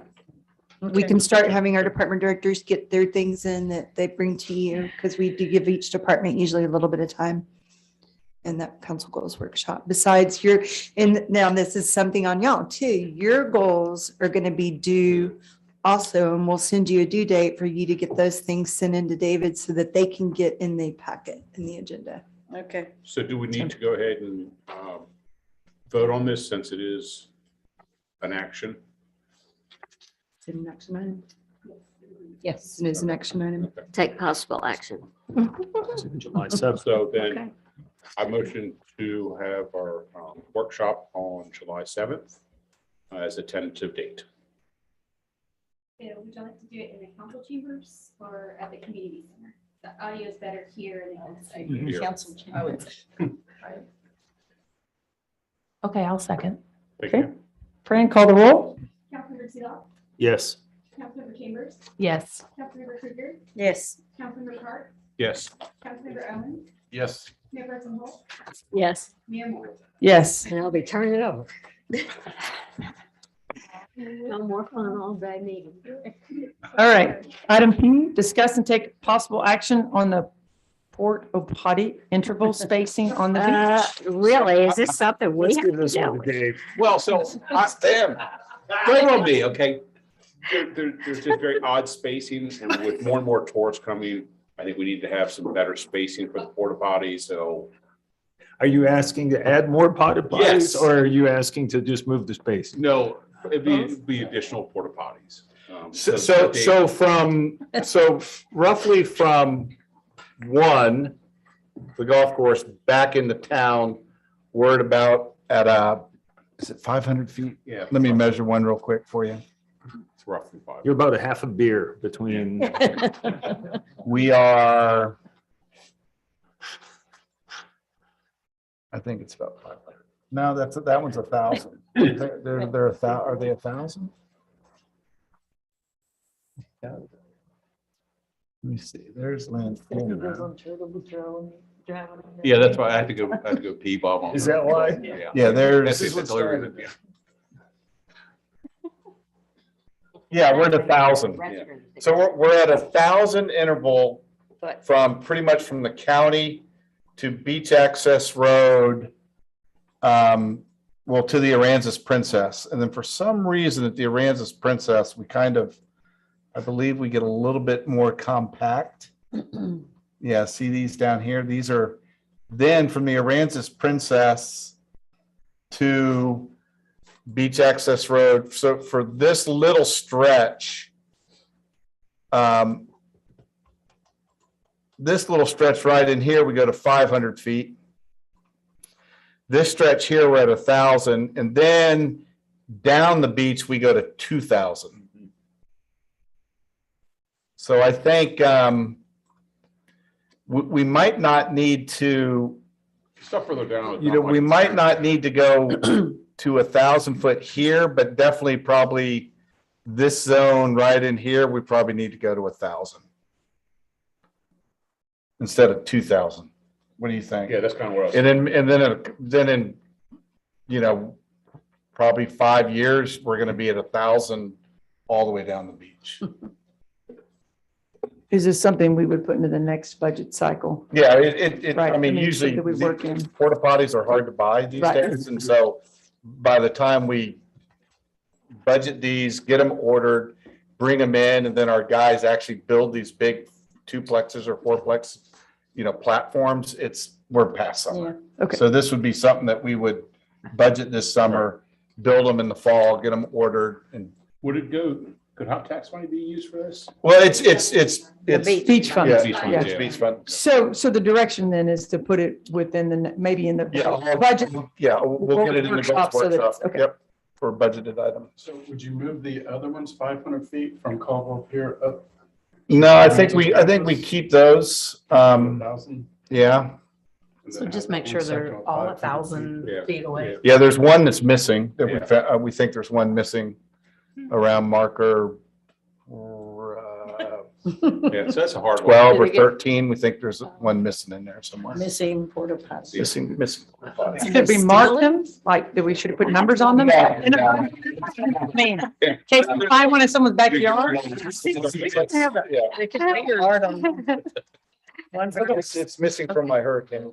So is this something we need to? So we don't necessarily. No, you don't need that. Okay, all right, perfect. Okay. All right, thanks, Tim. All right, item Q, discuss and take possible action on directing the Planning and Zoning Commission to create a separate R2 home occupation ordinance. So I've had at least one person reach out to me, and I think John spoke on it briefly tonight, about trying to allow artists to do some more stuff, because we're pretty restrictive right now on what can be done as far as home occupations, and arts and related stuff are not permitted currently. So we're thinking about trying to do something for R2 and above only, that kind of ease up, what an artist can do, i.e. having a small gallery, just to kind of promote the arts a little bit more. So only an R2 and above Yes. zoning. Yes. And would it be anything besides arts? Well, that's why we're here to discuss Yeah, that. of That's course. the general gist was art related stuff, whether it's photography, painting, pottery, whatever. That's why we're here to discuss it, decide what we want to send on to B and Z. I guess because potters and cotters are going away. Well, she's commercial anyway. Yeah. That's been So commercial what zone does for it, I years. mean, does it open up? for Rick, is it something they a might not home want? occupation is Like in she has like chapter 5 or 6 25, so I mean, I understand the why process is to P and Z John then, wants right? this, but- And then So they in create a TRC, report you can back do to it, is council. that right? Like, what is it for other than? Yeah. I assume you can in TRC. Yeah, home occupation, chapter 25. Right, so it'd go P and Z. I don't want to do that. I mean, the reason we chose R2, at least so we're, That's what. since we already allow, STRs in there, so this is still kind of fit as a home business. You're right. What You're can you right. put in there then? You're right. Would you restrict it? I know. When you I just haven't really had a lot of time to think about Okay. it. So I'm thinking about Are it. you going to restrict it to anything, Tim? Well, Is that the that's thought? I that's mean, what P&Z because there has- are some, let's say, less desirable things that could be done in. Right, and that's why P and Z has to come up with, it has to be, you can't be selling commercially made stuff. You'd be, most likely, it has to be handmade by the person owning and living in the house. That it only could be a homesteaded house. I don't know, just things I'm just throwing out. Just for consideration, one of the things with the home occupations as it exists now, that's always been a concern is the retail sales aspects, because it just drives parking in those residential areas that are already usually pretty short on parking. So the occupations we've allowed have been not retail based type. You couldn't go in and buy a widget or something. So because that drives customers and But you could operate an at-home daycare. at-home Something like daycare, that, right? I mean, online it's- businesses, Right. accountants, accounting, those kind of things where there's not a retail. So just Stream for of traffic. consideration, parking again, which we talk about, I just want to make sure we're thinking I mean, down the because road. we're not talking about like, they're gonna have 30 people showing up. It's gonna be, John, all right, John's a photographer. He might have one person, hey, I'd like to see what you have. They would come over and, I don't know, spend a half an hour there and say, I'm gonna buy that piece and that piece, and it's a done deal. It's not like you're gonna have like a retail shop where you gotta be open, What other alternatives are there in the city now? go into commercial space at $1.60 plus a square foot. Yep. Well, there are commercial zones though, right? Well, the Art So, Center, but Yeah. I mean, that's it. What's TRC? There's lots of that, isn't there? Huh.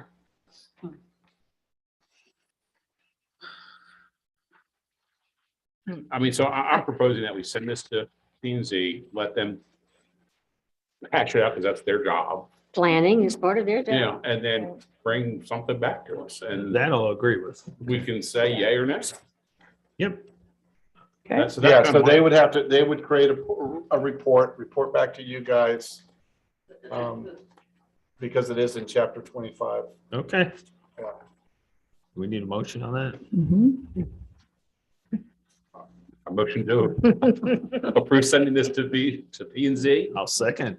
Okay, Fran, call the roll. Councilmember Hoover, Yes. Councilmember Owens, Yes. Councilmember Hart, Yes. Councilmember Chambers, Yes. Councilmember Seeloff, Yes. Mayor Pro Tem Holt, Yes. Mayor Moore. Yes. Motion carries. Thank you. Item R, discuss and take possible action on the PFC bonding and finance capabilities relating to future potential city workforce housing projects. So Tim and I discussed this last week.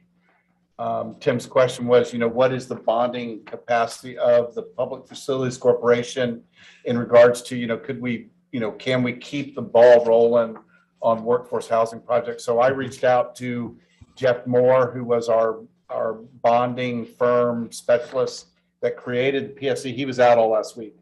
Just got him yesterday. So he's going to report back to us. So he didn't have enough time to work it out. So he's going to report back to us and give us an update on how PFCs can bond.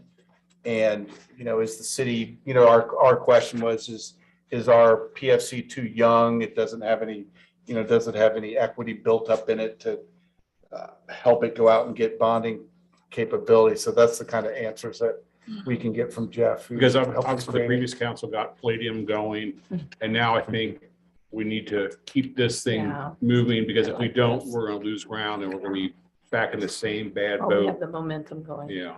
Yeah, Palladium took us, Oh, Yeah, I mean, years. yeah, that's what I'm saying. So it took us the next one probably, could take I think another. Keith McMullen started working on that in 2013 or 14. So just something I think we need to keep the ball rolling. That's all I'm Yeah. saying.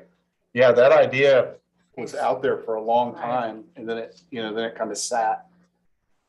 And then the hurricane got it going again. I was gonna say, I think Mayor So, Bouillon and but Beth yeah, Owens were talking about it before the Yeah, hurricane. but the idea had been floated around.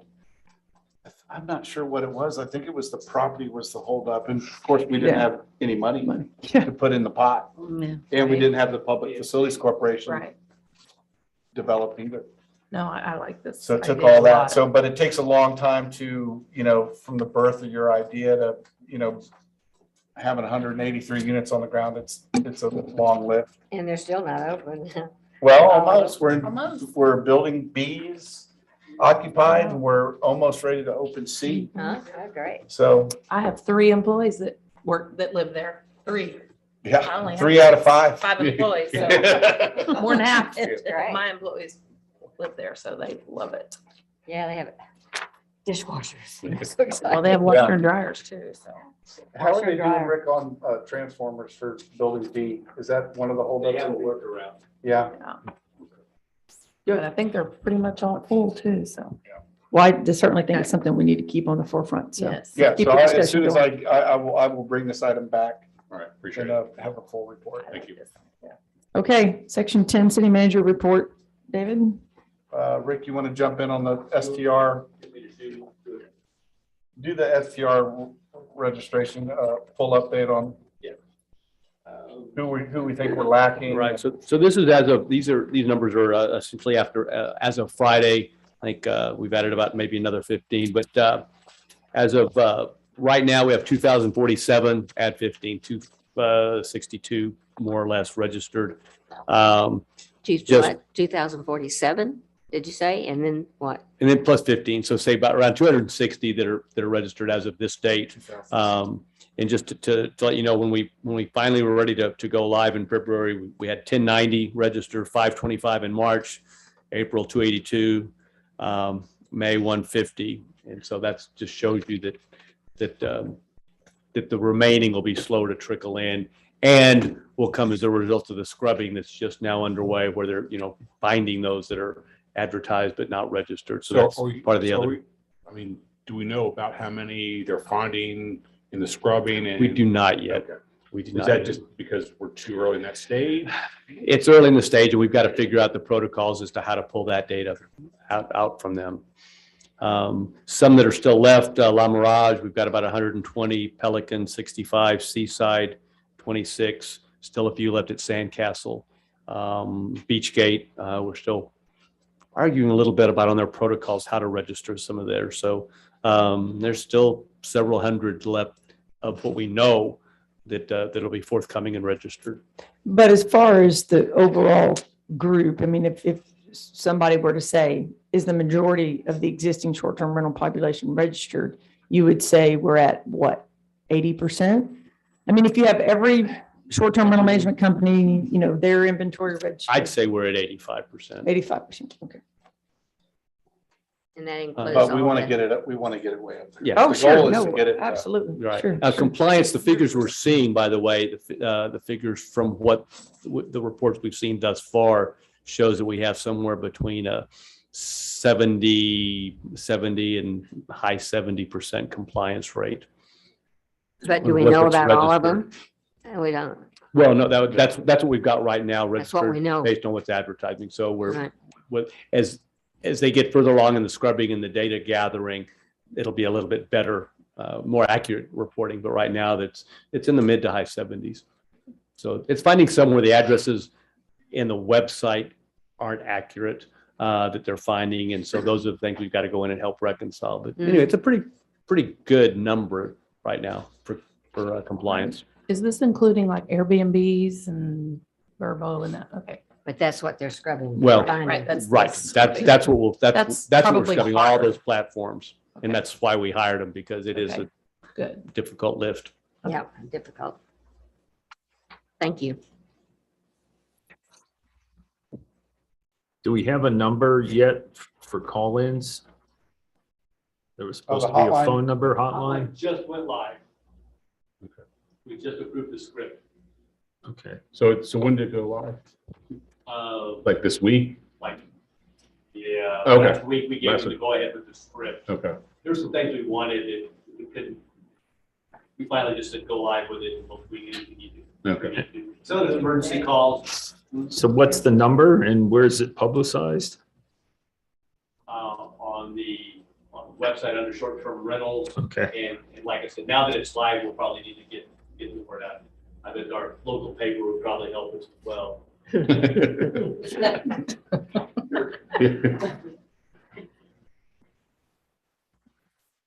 Oh, Ray left. Okay.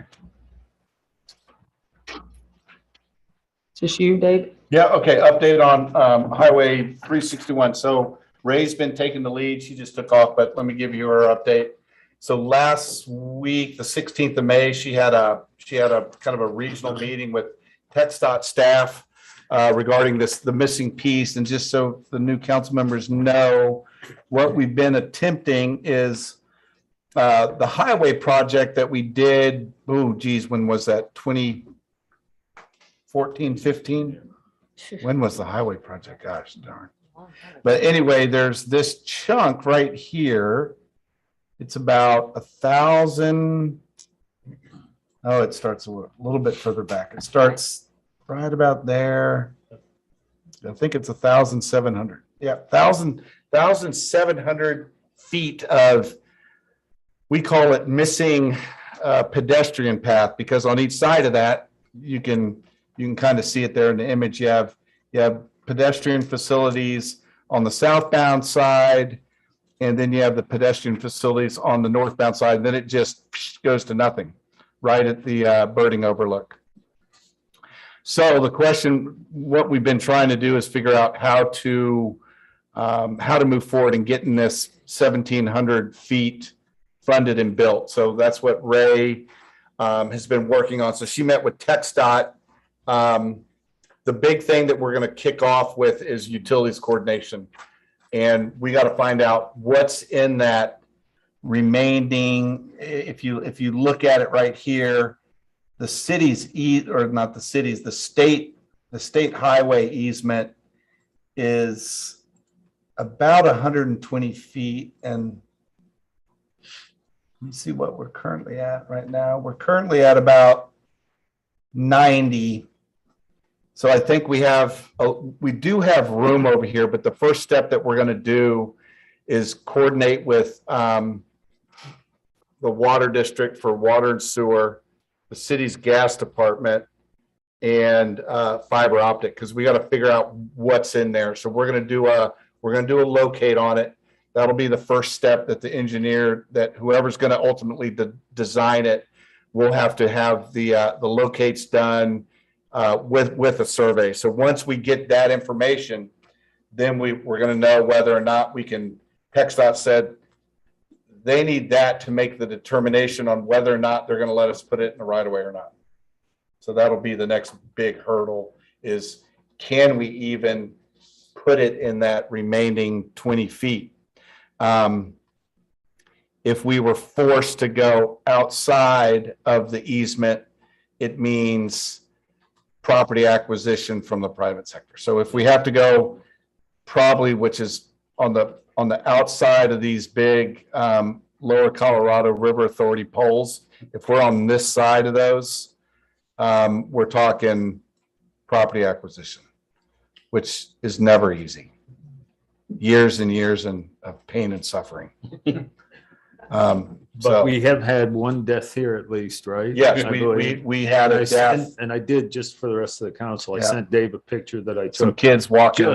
Just the other day, Yeah. I was driving down 361, and I'm sure most people have seen this kind of thing, but two little kids were coming out of like CVS, probably, I don't know, Dave, in the picture, I can send it to the rest of you, but maybe 8 and 10, their hands. Oh yeah, they were young. You know, and they're walking out of the CVS, and there they are on the highway. Well, they got I mean, to they the end just of the kept going. sidewalk, and then Oh, they just oh my God. went right out into the I saw shoulder. a kid with a skateboard come Yeah. across there. And I Yeah. went, my God. I mean, so it is, in my opinion, it is a pretty big safety hazard. And I think if we did it right, we could make it into, like, one thing that we talked about, and I sent to the old council, was what Austin did, where they had a boardwalk kind of a theme. And if we could do that, and we could have some kind of an overlook into, there's some pretty areas back there where you see, you know, When there's water. Yeah. roseate spoonbills and things, really pretty.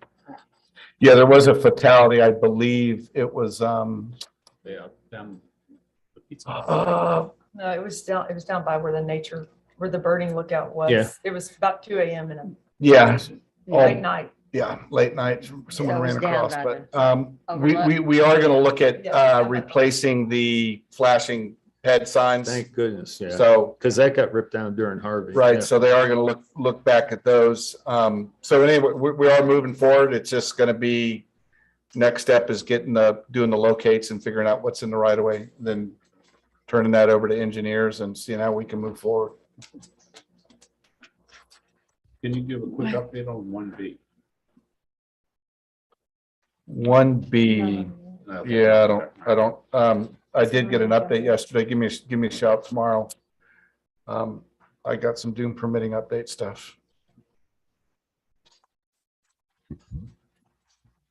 Okay. We're moving on to staff reports. Darla? But she gave us some Yeah. stuff. There it Put is. some things there at your place. I apologize. I was out completely unexpected for 2 weeks, so I did not get a report in the packet, which I usually do. And it only has a few of the economic indicators because I have not balanced and closed out the month yet. I've got all that done. So sales tax for the month of March, which we get from the state in May, was down almost 4% for the month of March compared to last year. It was up about 12.5% for the year to date. So that's for our first 3, 4, 5, 6, 7 months of the fiscal year. I did not give you any hotel motel tax because we're transitioning to the new system. And as I mentioned last month, we have the credit card processor issue, and we have not transitioned to the new credit card processor yet. So we are having to process those large property management tax returns here within the office. And our chief accountant ended up being unexpectedly out for a week and a half also during the same time I was out. So we are still working on really getting our March figures tied out. I'll have the update for those for you next month. The golf cart plate sales for year to date, we are at 4,512 as of today. So is it, so like year to date, like compared to 21, I mean, I see that 53, 52 is for the whole, all of 21, right? Correct. So year to date, how are we running? I didn't bring that with me. Okay. I mean, I do usually do that when I'm looking to see if we have to order more plates because we only order so many numerical plates for the year. But I didn't look at it. Yeah, and I don't even remember how many you ordered this year. I ordered more than 4,500. I think didn't we order 5,000? I think I did, or may have only ordered 4,800 because the 4,533 was, comes in the latter part of the year and we had to get them processed. But I can add that column on year to date from prior year. If you don't, just so Since this is a new report, then that's a good idea. Thank you, ma'am. Darla, previously, when we started tracking this many, many years ago, it was interesting to note that the majority of the license plates for golf carts went to just people who were second homeowners. Wasn't golf cart rental companies, wasn't our primary residents, but people who had a house here and had a golf cart and either left it here or brought it down for the weekend. Would you say that's still the same? I think it is, but there's a lot in that rental pool. I'd have to look to know, but that rental pool has really It's grown. gone up a lot more. It's gone up a whole lot more. Now, when you say rental pool, are you saying like commercial I'm talking cart commercial rentals? cart Are you rentals. talking about STRs that rent a golf cart with? No, I'm talking about commercial cart rentals. Okay. And I don't disagree. I don't think we have, 10 more golf cart businesses on every corner. But I think that like you have a Cinnamon Shore or you have a Yeah. Palmia who has their own commercial golf cart rental fleet, who probably does have several hundred, within their own. So that probably stacks it up. I'm just curious because I always thought that was an interesting statistic to know.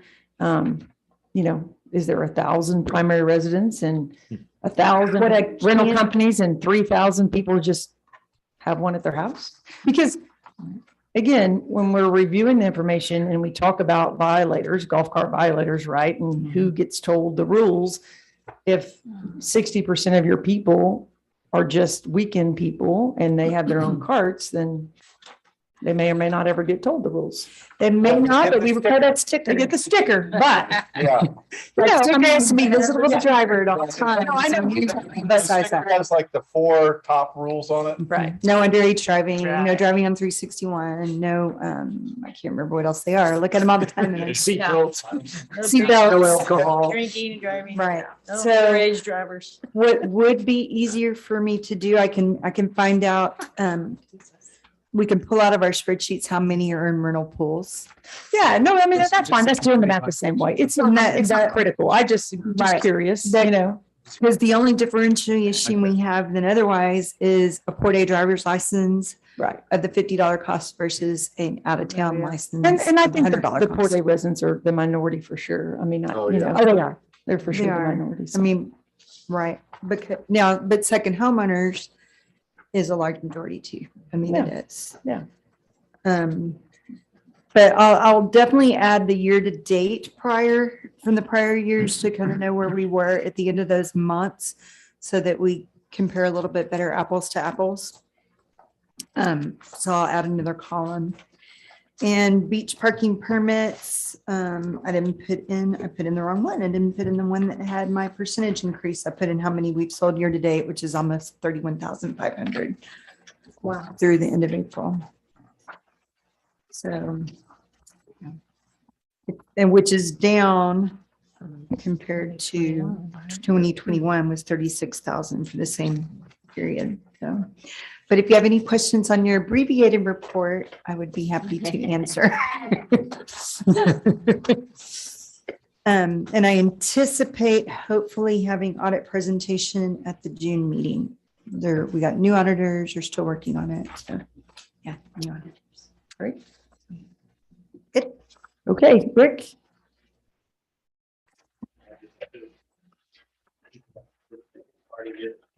What are those? Oh, that, the STR report. Development. Building permits, businesses, brisk. So we've got, year to date, we have 145 year over year permits for 2022 as opposed to 87. Permits, you mean a full dwelling unit permit? New residential.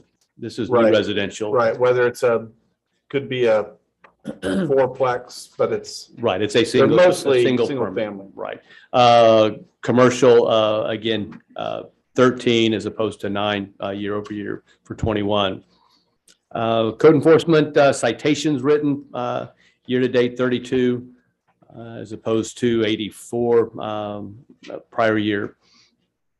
And then again, I stuck a column in there that just shows permit totals, residential permit totals for the various years. Again, for 2021, 274. So like I said, we're on track with 145 already to probably meet that number. And where are you seeing the most of those, Rick? We're seeing a significant number down south in the large developments.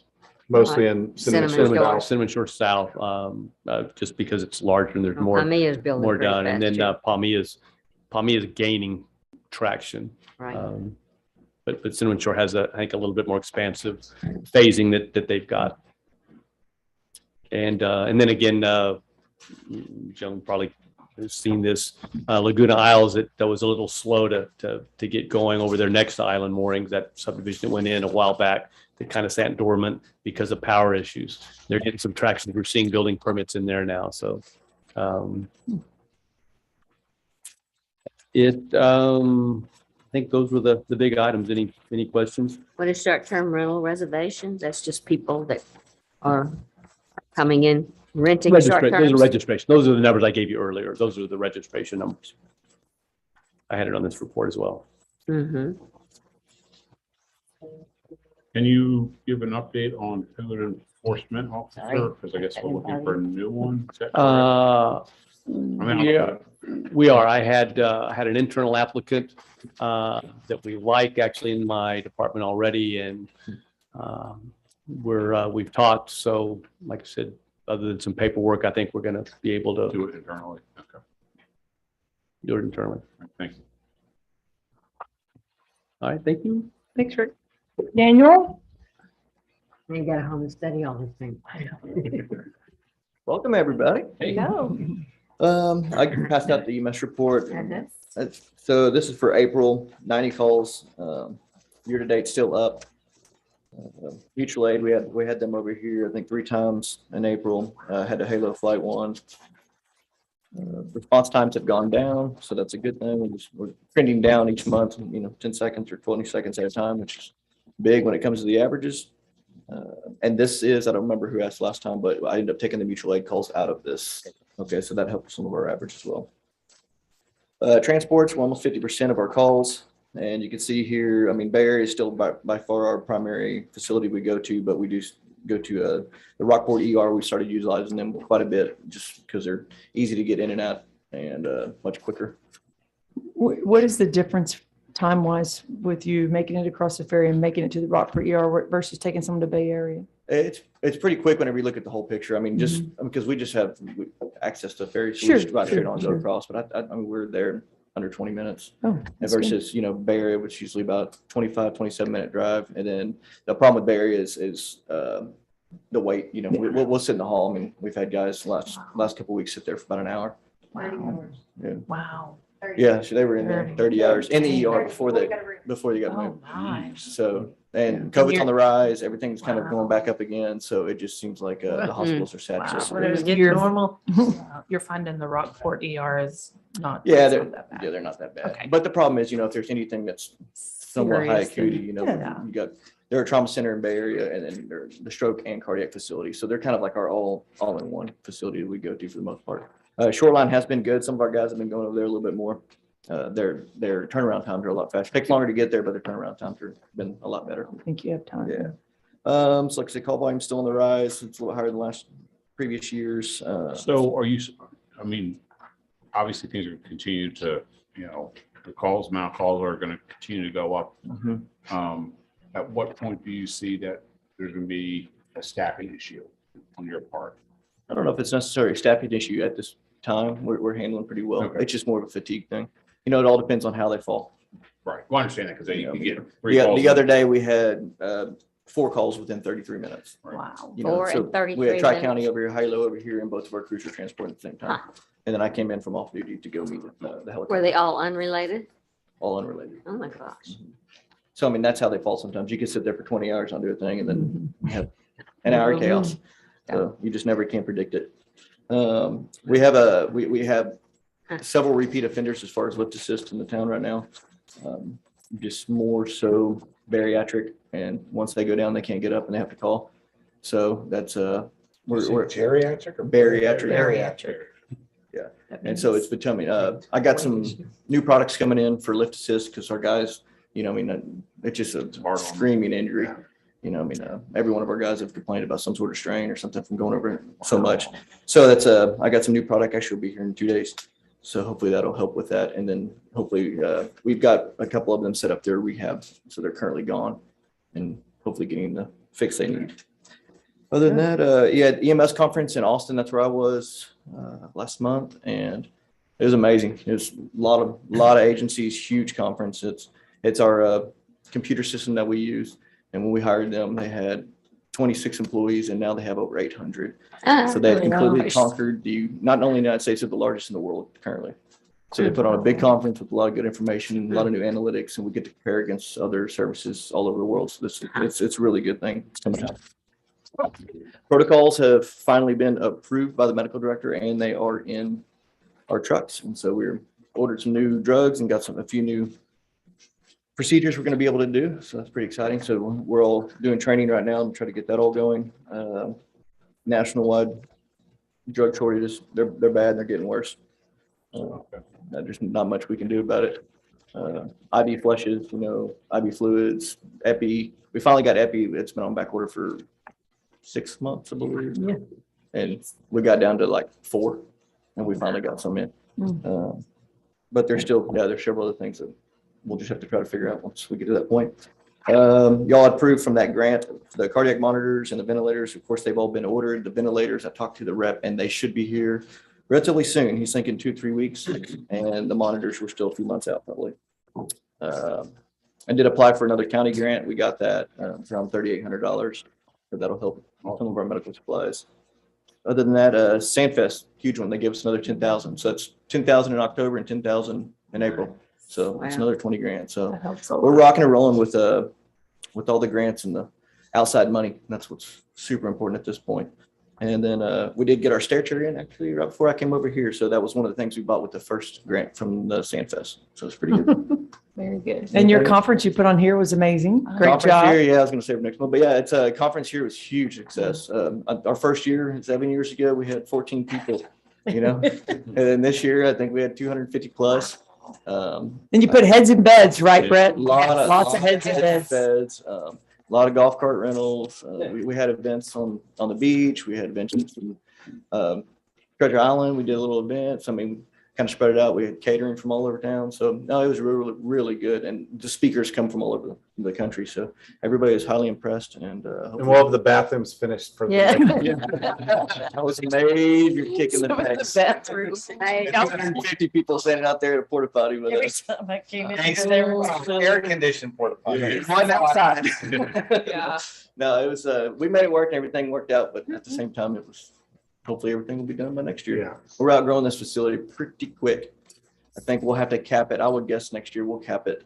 And then from then we're just gonna have to wait until we get a bigger facility to put on the conference. But this thing has the potential to grow to thousands of people. So Well, sure. Who doesn't want to come to Port A? exactly right.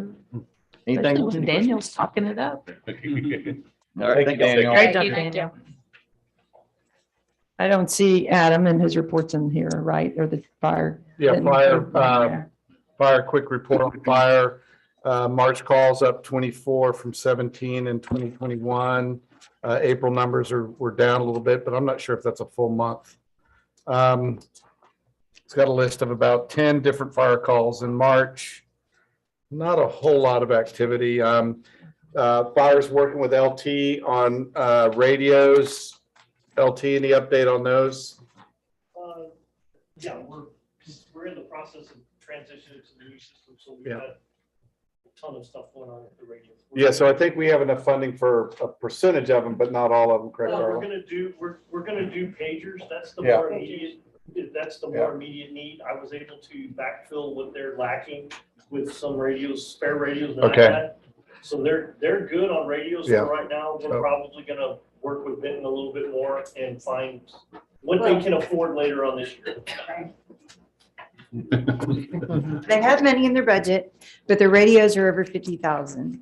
And they didn't get it till last week, and it didn't have time to get on this agenda, but any purchase over 50,000 requires your approval.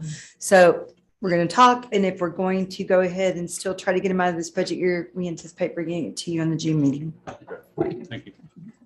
Well, they had that big fire that put out the electricity, right? All Which over one? town. Oh, yeah, yeah, yeah. It was a pretty big fire, I guess. Okay, gas? Gas, I didn't see Gas's report. I think Mitch is MIA on No, I didn't see it either. All right, LT, you're gonna come back up.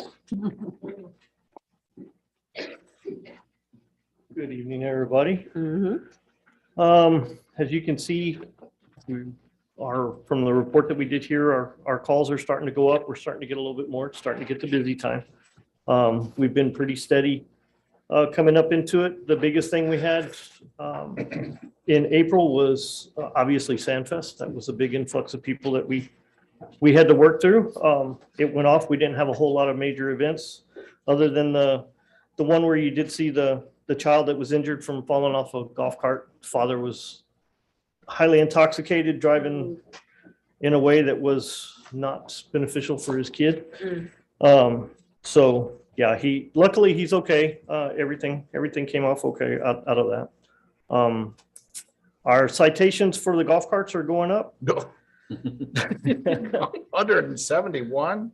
Well, that's for the 171, I think, is the parking. Beach parking permit violations is the 171. Guess our guy's back. working. He is. He started working again. Yes, sir. Good for him. He is. Yeah, he is. He's on He is a good guy. He's on it, but He he's fun to really be is. around. He's got a good personality and a He's a good way great about person him. for the job. Yeah.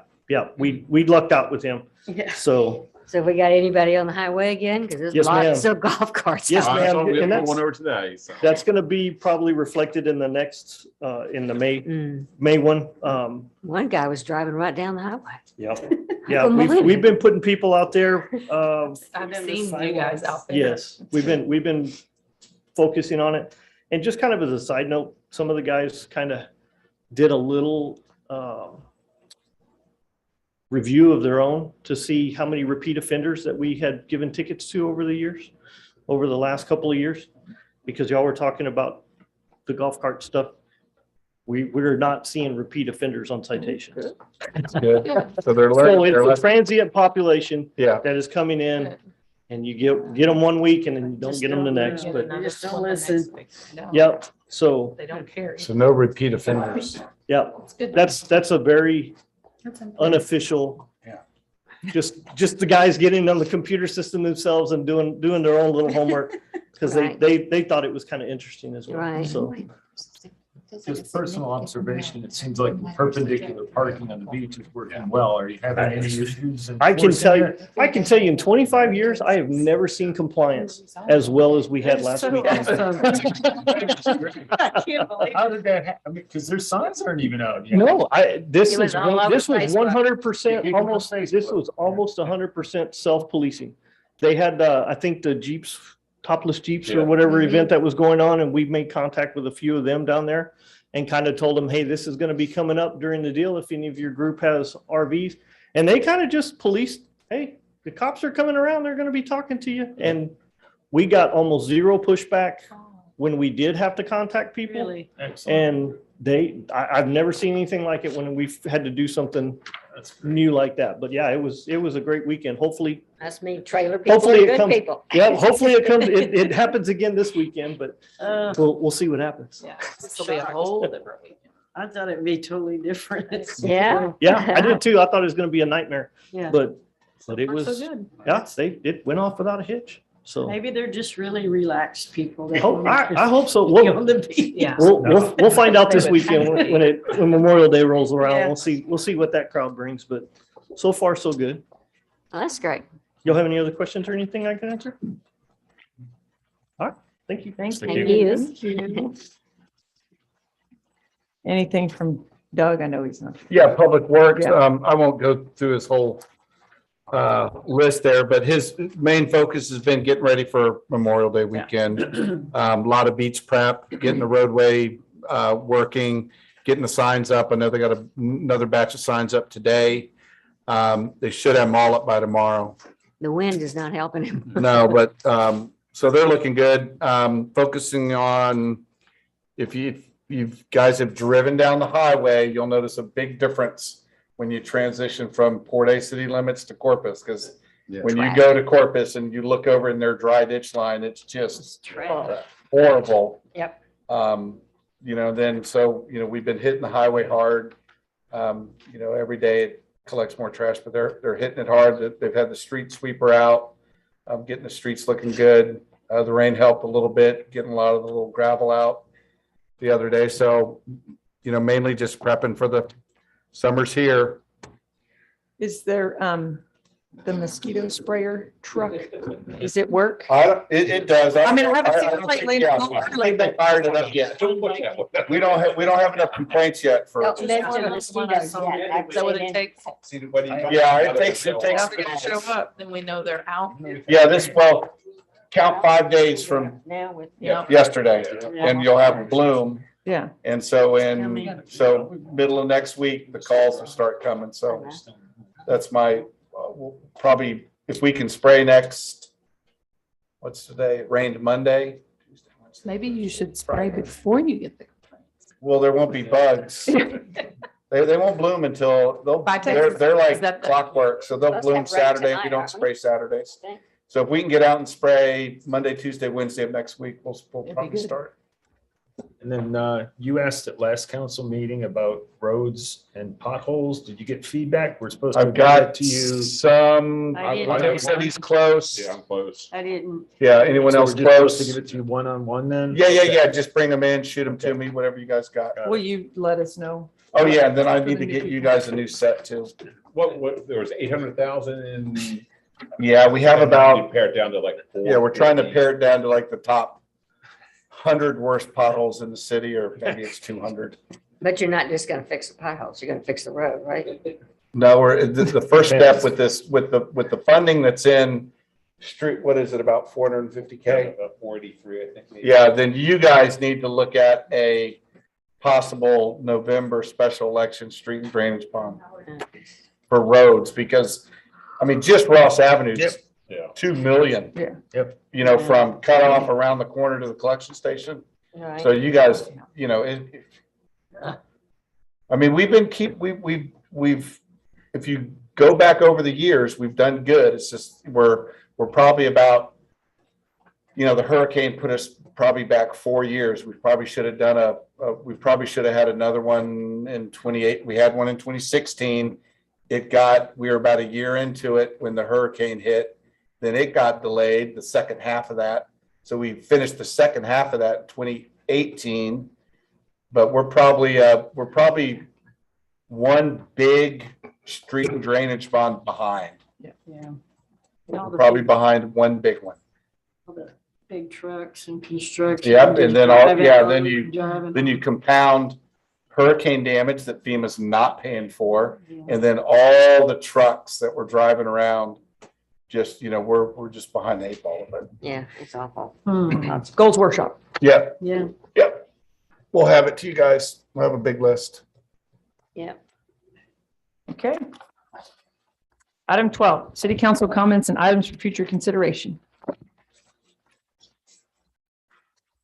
I don't have any. Having here none, we're adjourned. All right. Thank you. Yes.